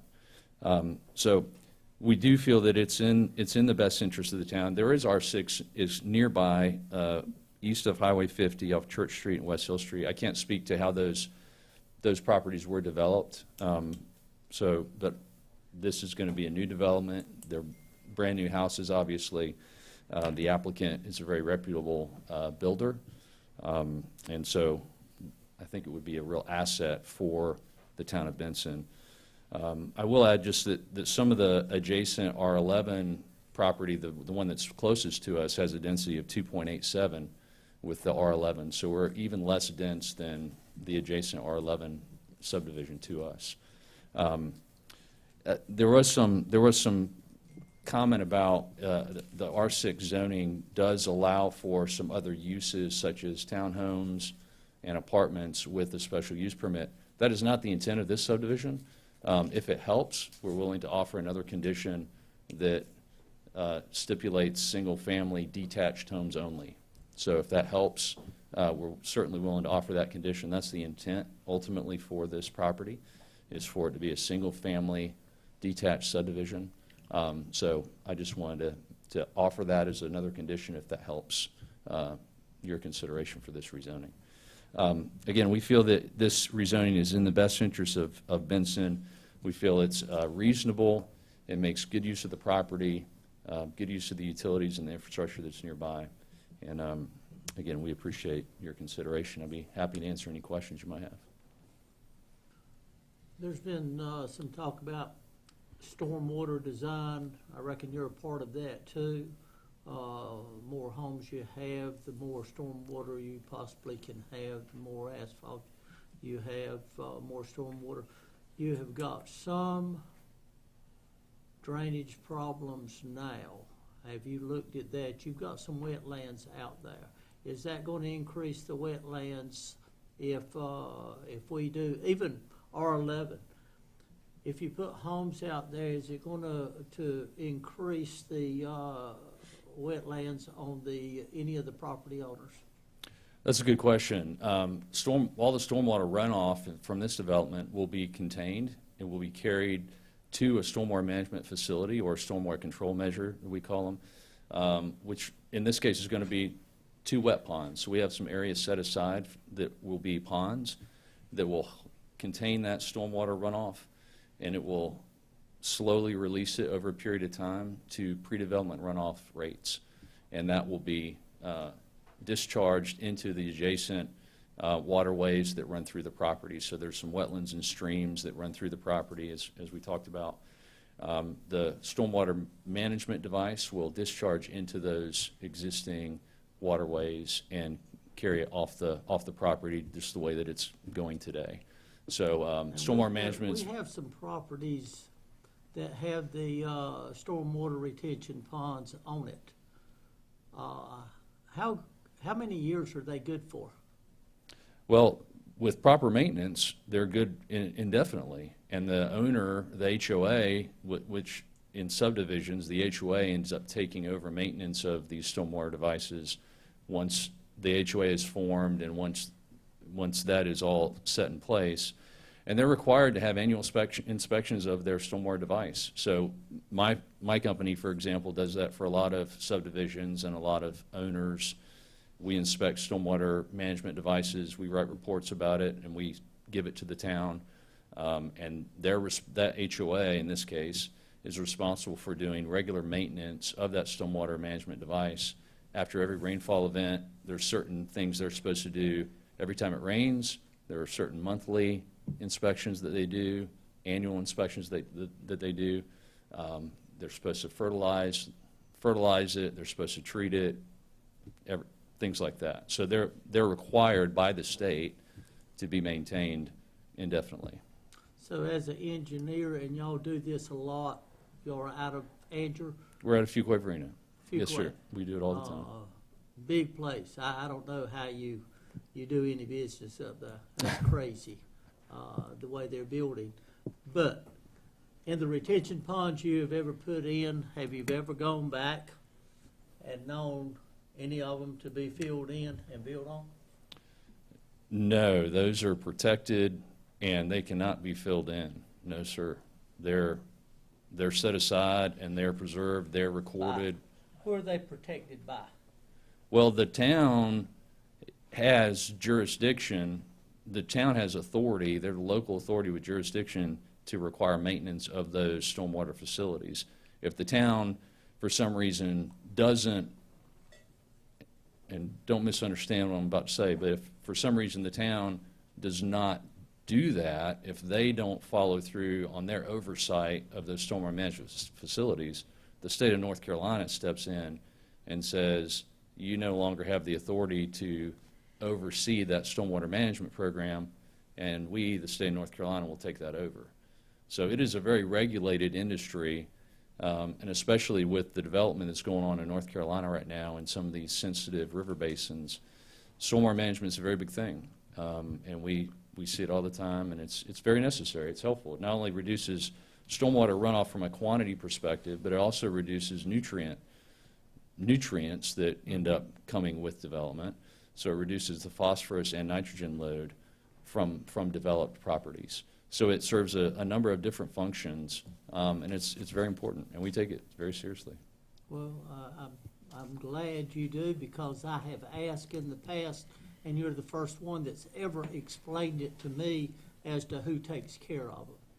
And I've asked, is the state at any point, can they come in and say, you can't do that? And you've answered my question, and that's getting off on something else. No, I appreciate your time. You're welcome. I'm real interested in the stormwater, though, as far as our town right now is in the middle of stormwater and sewer and population, and I'm just wanting to cover our bases before we do something, and 5 years from now, it's redone. Understand that. Yep. Can I add a Yes, comment sir. to that? From the municipal point of view, having been the past stormwater administrator for the town of Smithfield, the town is responsible every July 1st to submit a report to the state of all the stormwater ponds that have been permitted within the jurisdiction. Now, are they all good reports? No. So sometimes there has to be remediation done, and the state works with everybody to get it done, but the problem with it is you got to do it. You're responsible for doing it, and what Smithfield did, in some of the ones, and they're usually churches because they don't know the difference to maintain their pond. And what we did, we set up a fee structure where we actually go out and hire an engineer like your company to do it, and we charge back is a utility bill, basically. And a lot of communities are adopting stormwater as a utility. So that's where it's going to be heading in the long term. It will be a utility just like you do for water and sewer and electric. You'll probably have a stormwater utility sometime in the future. You already have it? Okay. See, I haven't been here but 3 days now. This is my 4th day, so. But anyway, that's kind of where it's going, and I hope that helps a little bit. Okay. It does. Thank you. Thank you. Is there anything else you want to say?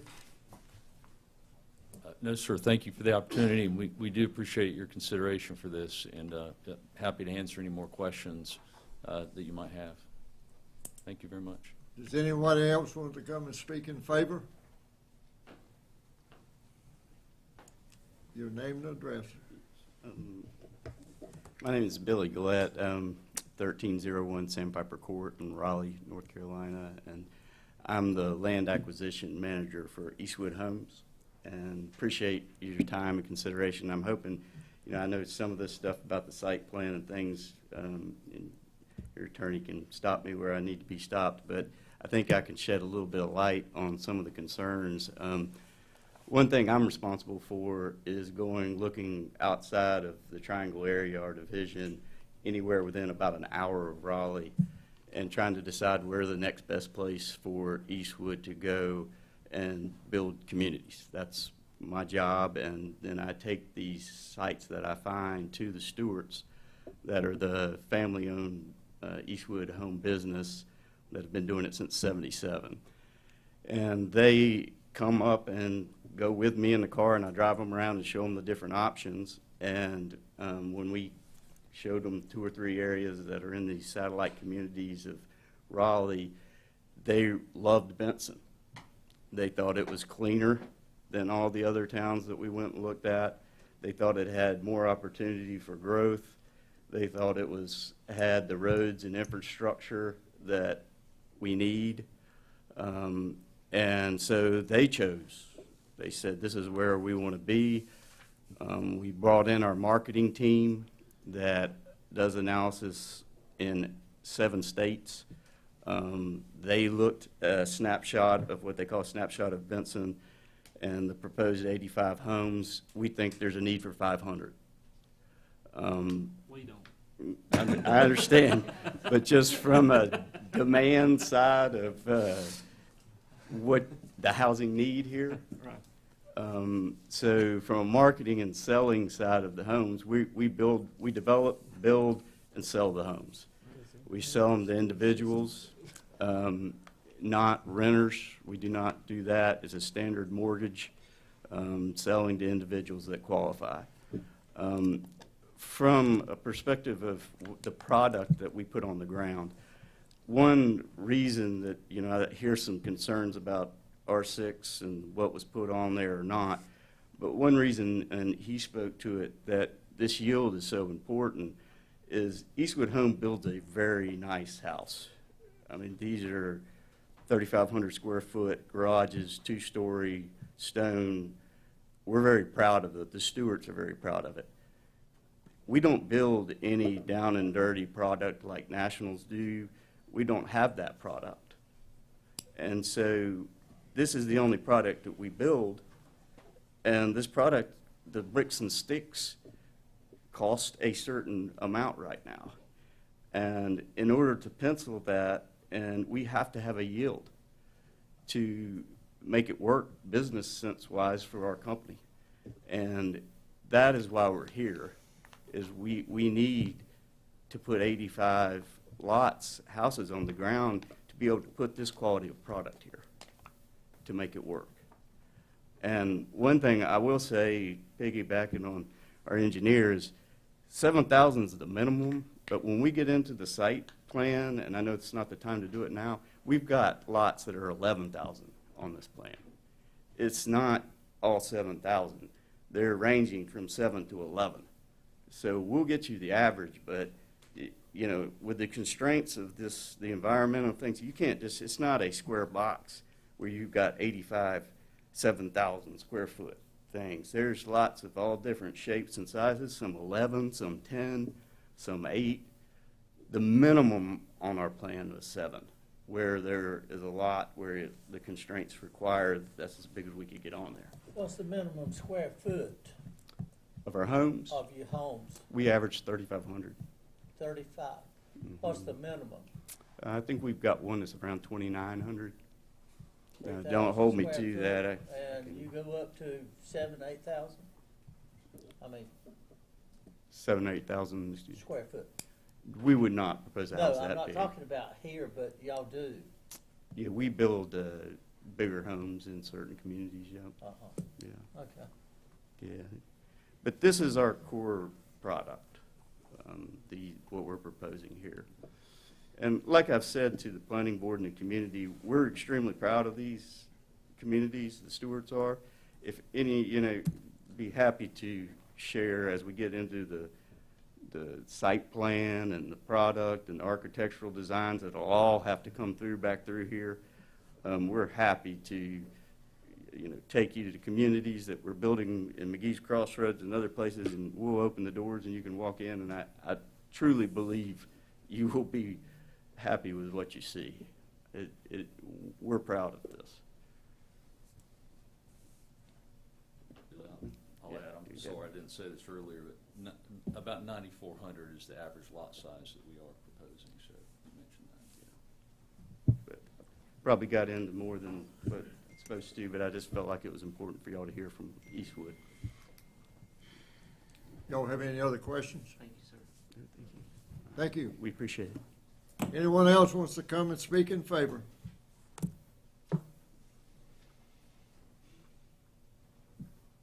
Anyone else wants to come speak in favor?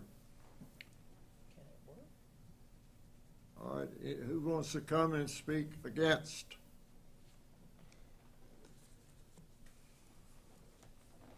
Anyone wants to come forward and speak against?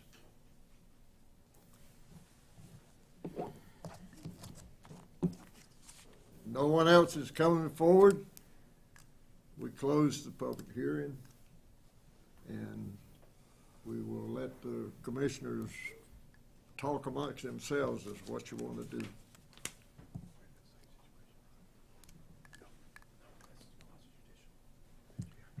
So, I've heard from both the gentleman here, and I've heard from the gentleman out there.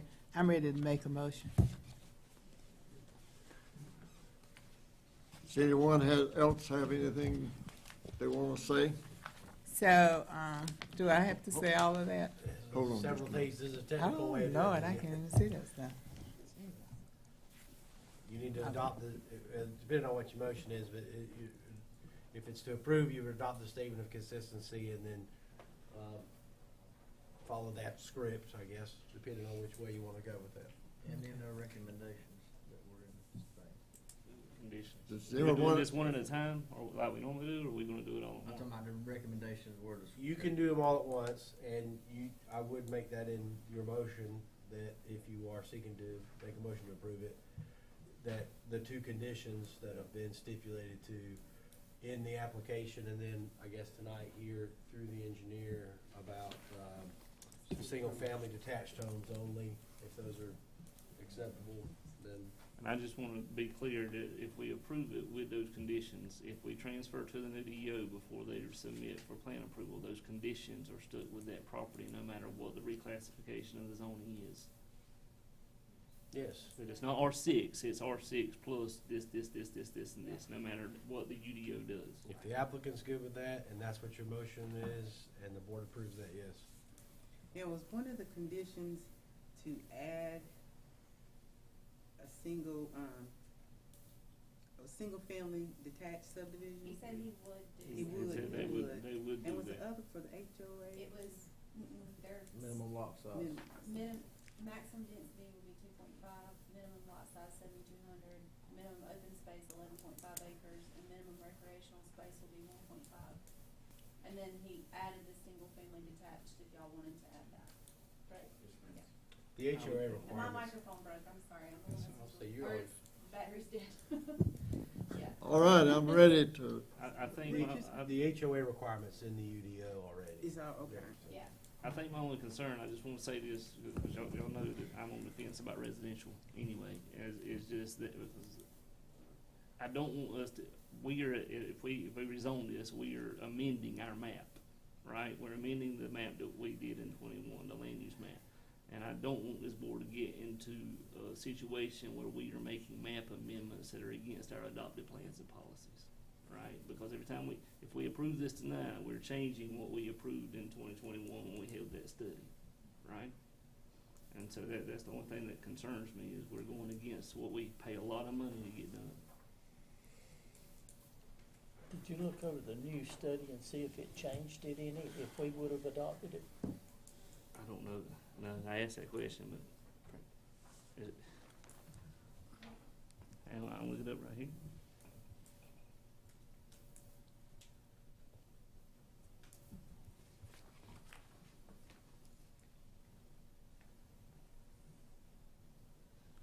It would just change, R3 is previously referred to as R6.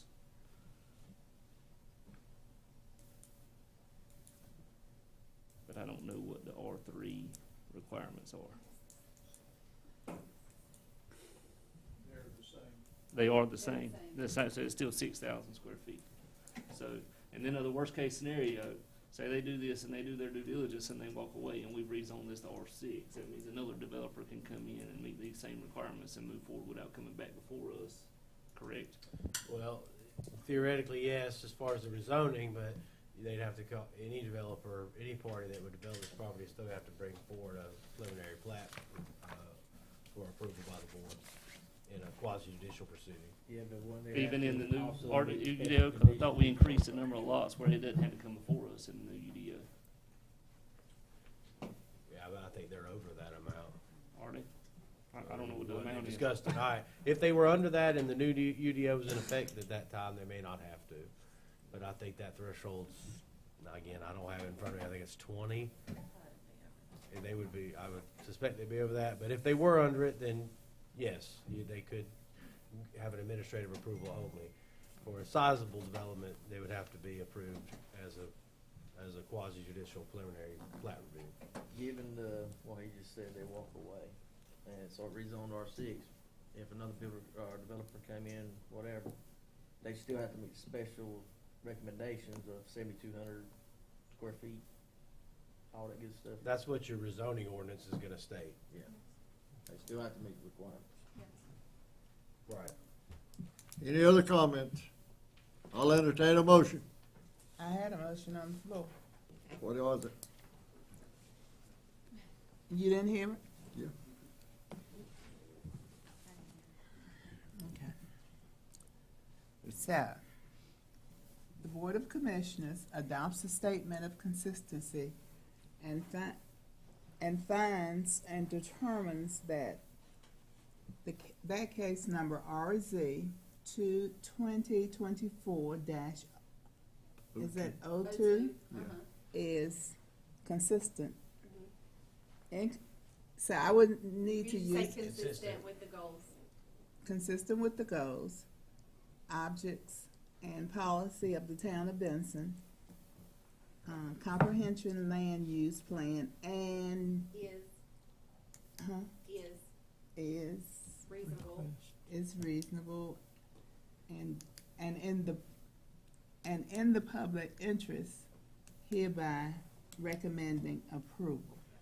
With the following conditions. With the following conditions, thank you for the help, with the following conditions, Do you want me to read the conditions again? please. Okay. So the conditions are maximum density will be 2.5 units per acre, minimum lot size will be 7,200 square feet, minimum open space will be 11.5 acres, minimum recreational open space, part of total open space will be 1.5 acres, and then added tonight, single-family detached subdivision. Thank you.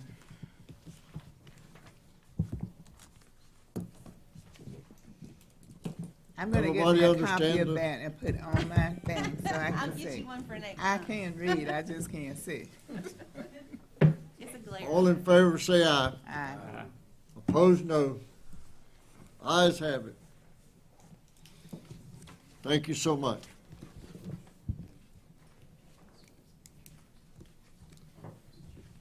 Consider approval of the updated fee schedule.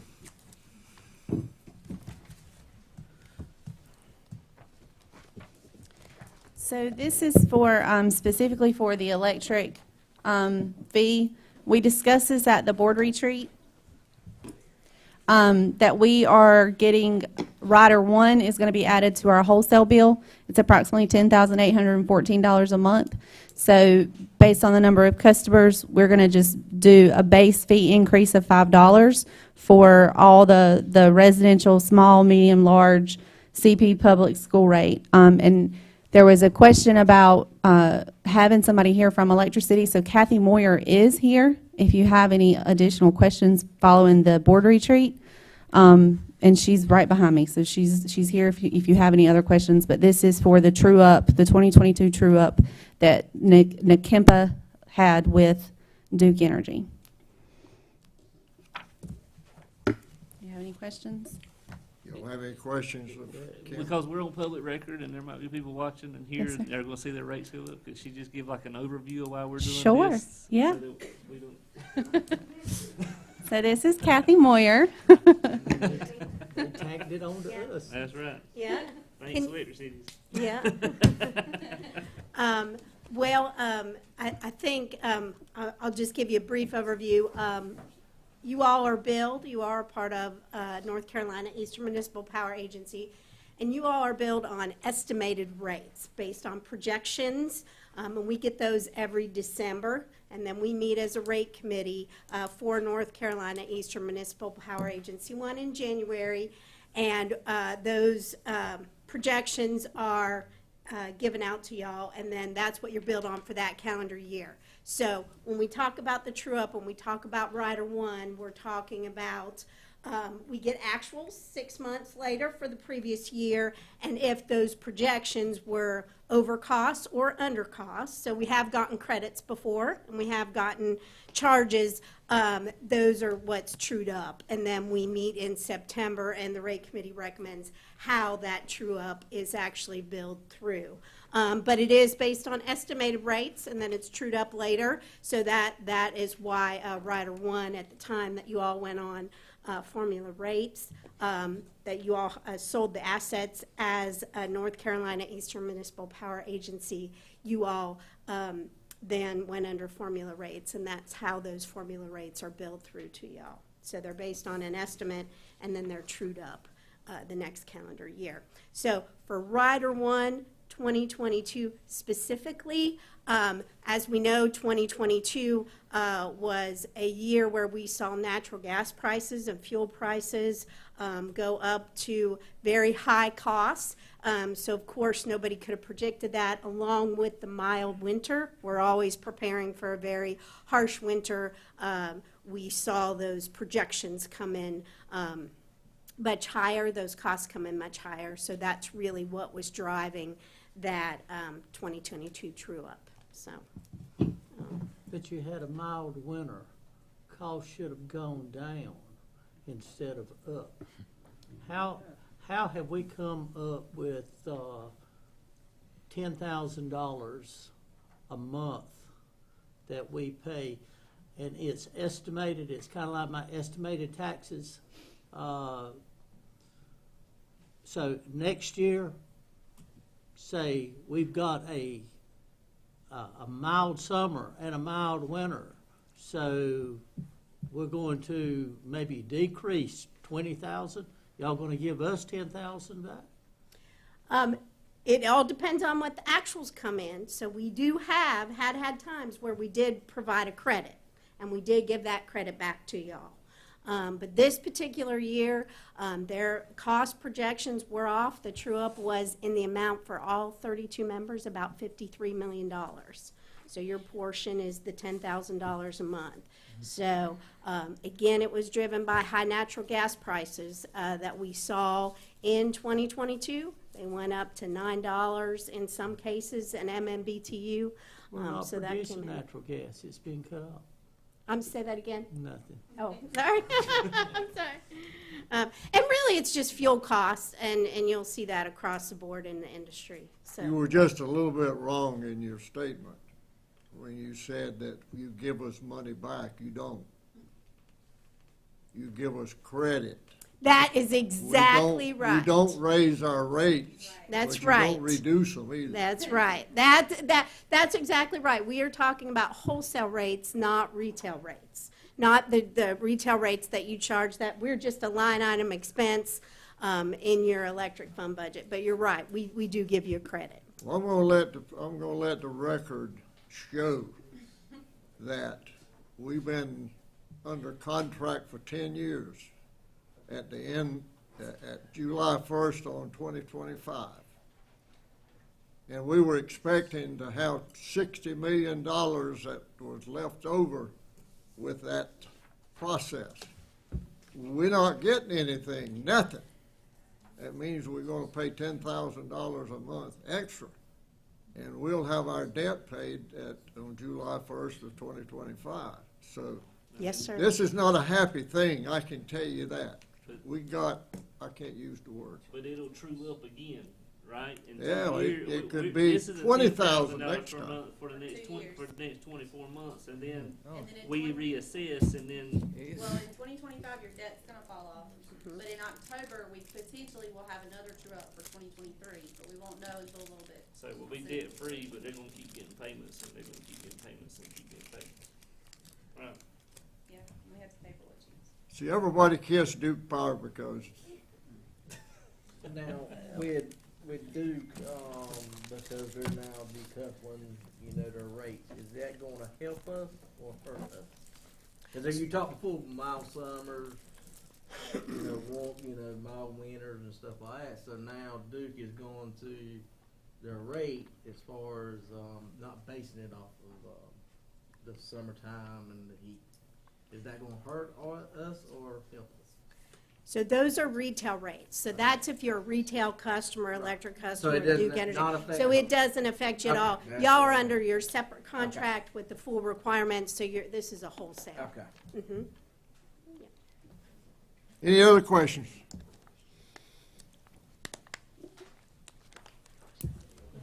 I'll entertain a motion on the fee schedule. I've got one request, and I thought I'd asked this before. But we got a lot of papers. Anytime we do a rate change sheet, can, instead of just changing the rates, can we mark through what we're charging and then give the new rates? So like, we know Yeah. how much we're increasing them Oh, to? yeah. That way, Yeah. we Well, in don't this, have to go back and search through our ungodly website Yeah. to find those yeah, rates. in this case, it was $5 across the board. Okay. It was, so we were 20, now it's 25, so it's $5 across the I board. just wanna make sure But all yeah. the people understand what we're increasing to and why. Yep. Their rates And going this up to isn't making $5. money, this is just breaking even.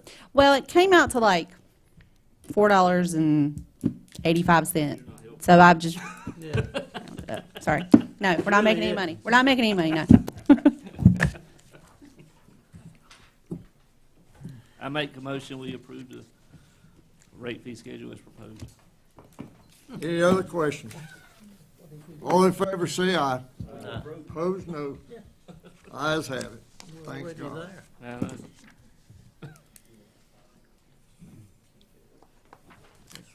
Let's see, we're getting to Jay Murray. Yes. Jay, you can do all three of yours while you're up. Two of them, if I remember correctly. We scratched the first one.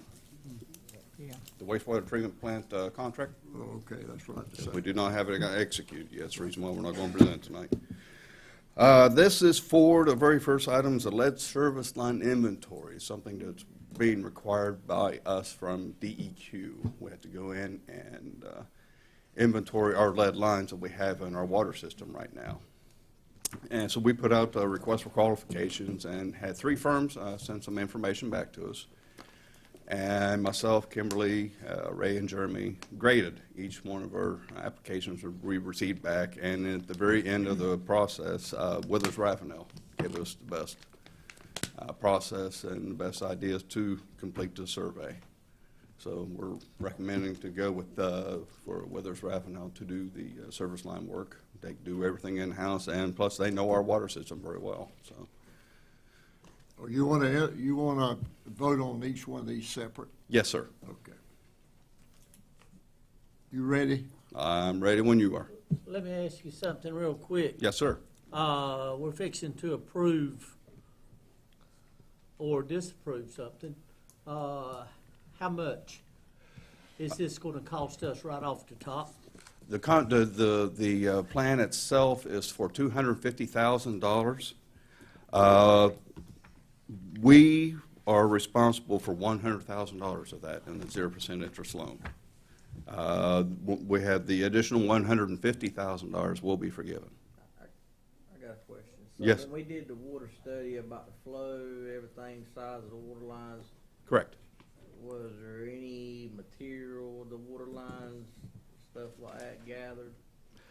There was some, and Ray and Jeremy have made progress on an initial part of this. Who But was the engineering firm that done that? that was Withers Ravenel, was it not? So Yes. they got some knowledge of what lead ones are in. Well, they have knowledge of what the line size. Now, as far as material, completely 100%, I can't answer that for you right now. I do not have that information. Ray has a lot of information that he'll be able to give them prior to.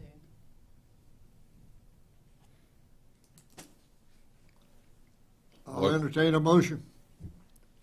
So we're responsible for 100,000 of that. Yes, sir. And there is a likely chance we may be able to get that forgiven too, but I'm not going to make that guarantee. This is the first phase of there's 2 phases of this type of project. This is the inventory phase where we discover what lines we need to address. And there will be a second phase where we go back for another grant opportunity to do the actual construction work and replace all these lines in town. And a lot of that work is, and what we were told, will be forgiven. So I'm kind of looking backwards here. We can try to work something out with this as well, but this is honestly, we have to do this. Yeah, this is a mandate from the This state. is a mandatory thing. We have Yeah. to do this. I know it's a bad way to do it, but And it's got to be done by like, we have to have October? the inventory to DEQ by October 1st of this yeah. year. So we got to do it quick. I'll entertain a motion. I'll make that motion that we approve. Any other questions? All in favor say aye. Aye.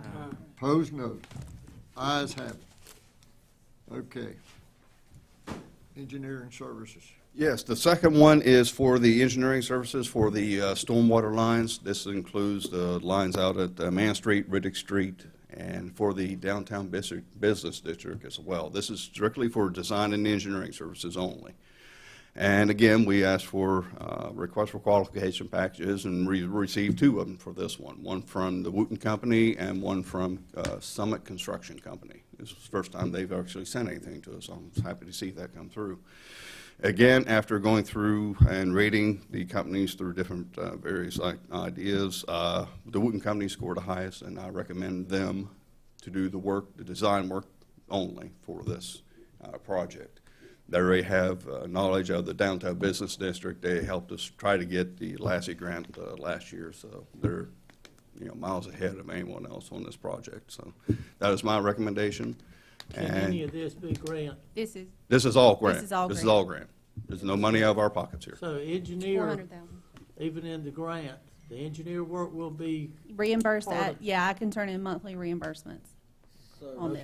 this. This is ARPA money.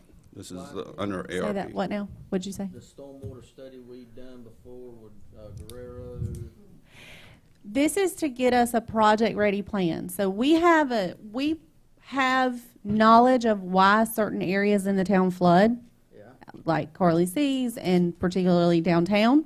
This is going to basically get us a shovel-ready project. So we have planning money to do that for both those areas, and then we will go back once we have the plans designed and say, get a grant for construction. So, no, what Guerrero did back in 2018 after Hurricane Matthew was basically hitting pinch points, but it was like an overview. It wasn't, this is actually doing the plans for construction. It'll be basically what we call shovel-ready plans.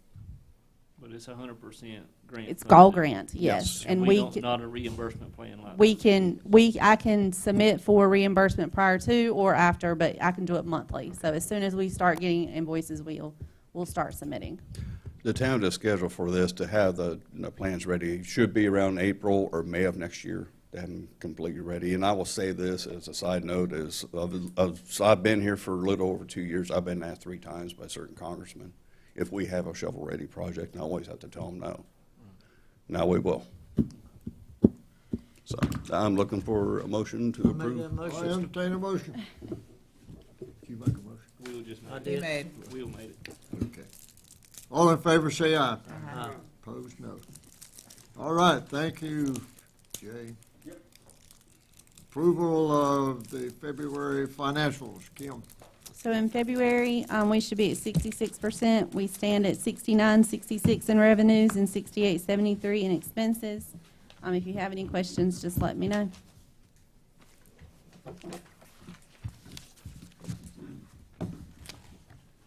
And I will say too, these reports will look different next month With new software. with the new software. Yes. Yes. Anybody have any questions?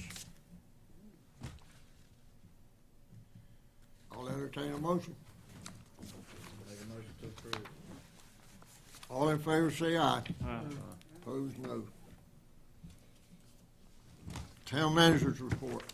The engineering report, we got that after we sent out your packets on Friday, so that is on your desk. However, we do have Miles here tonight, so if there's any question about anything, Miles and Jay are both here. I'm here. We can answer anything y'all have.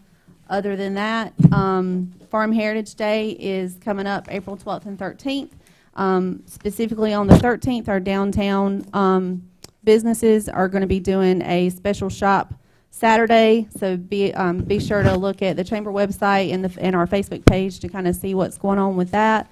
They really are trying to build business in our downtown area. They're doing a great job so far, and that's all I got.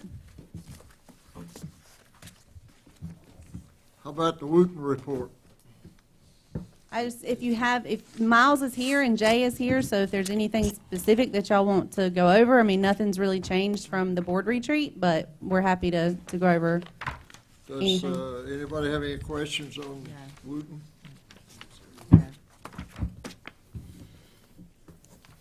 I'll entertain a motion, or I don't know that we have to. You don't need a motion, no, you're good. All right, the last one. Your trip, Kim. Hear about my trip? Your trip to Charlotte. Oh, so he's talking about mine. I did go, I went to ICSC Charlotte, not just a couple of weeks ago. I felt much more comfortable this year than I did last year. It was also a much smaller crowd than it was last year as far as people on the floor.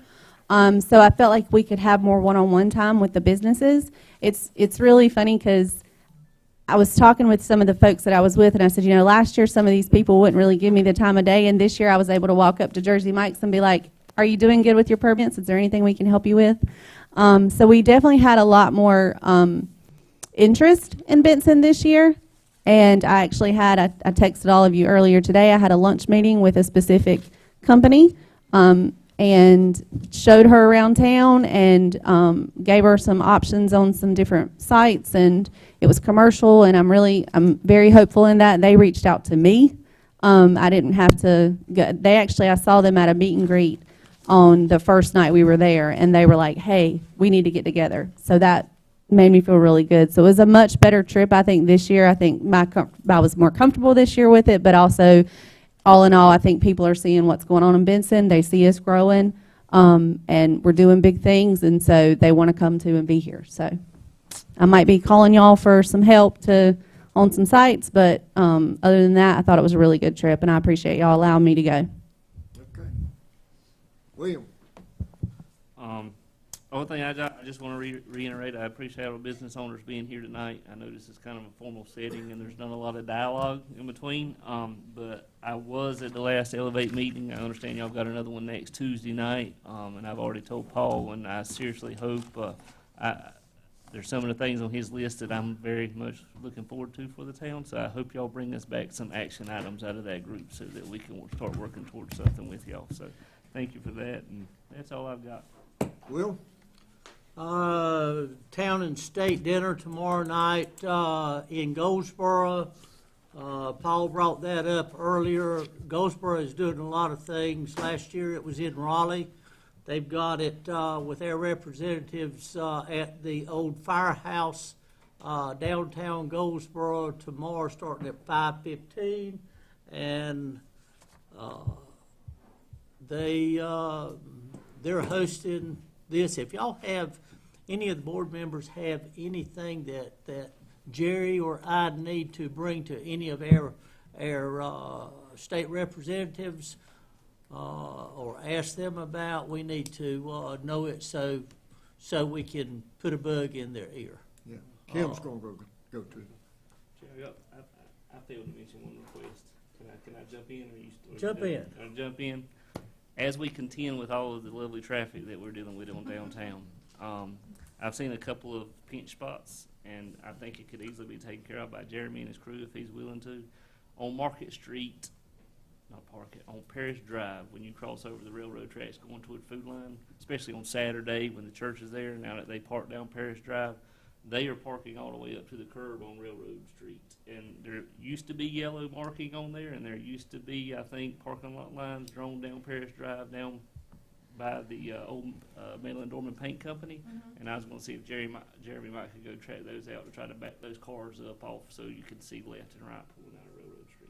Yep. That's what I'm talking about. Well, that was the next thing that I was going to, our roundabout,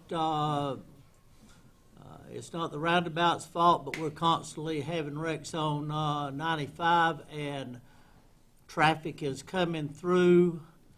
If DOT could do something else on Main Street to keep the transfer trucks from going across the railroad and then reading the signs and backing up and tearing up.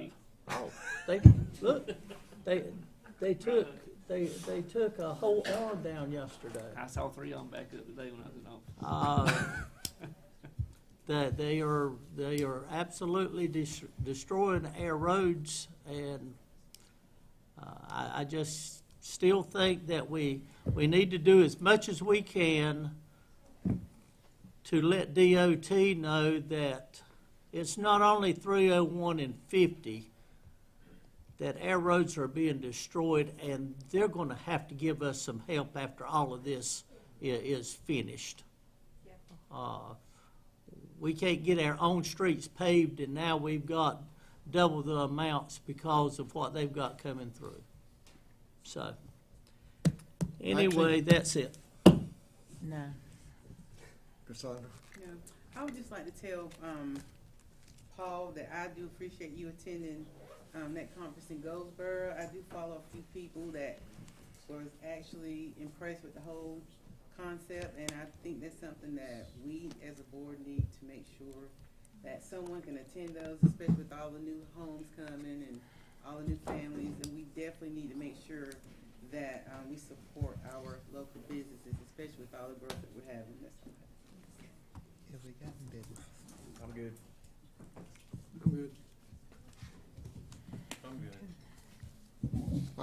I've got a letter from Buddy Brown, who's Executive Director of Benson Housing Authority, and he says Dunn Street is all to pieces, and he wants us to pave it.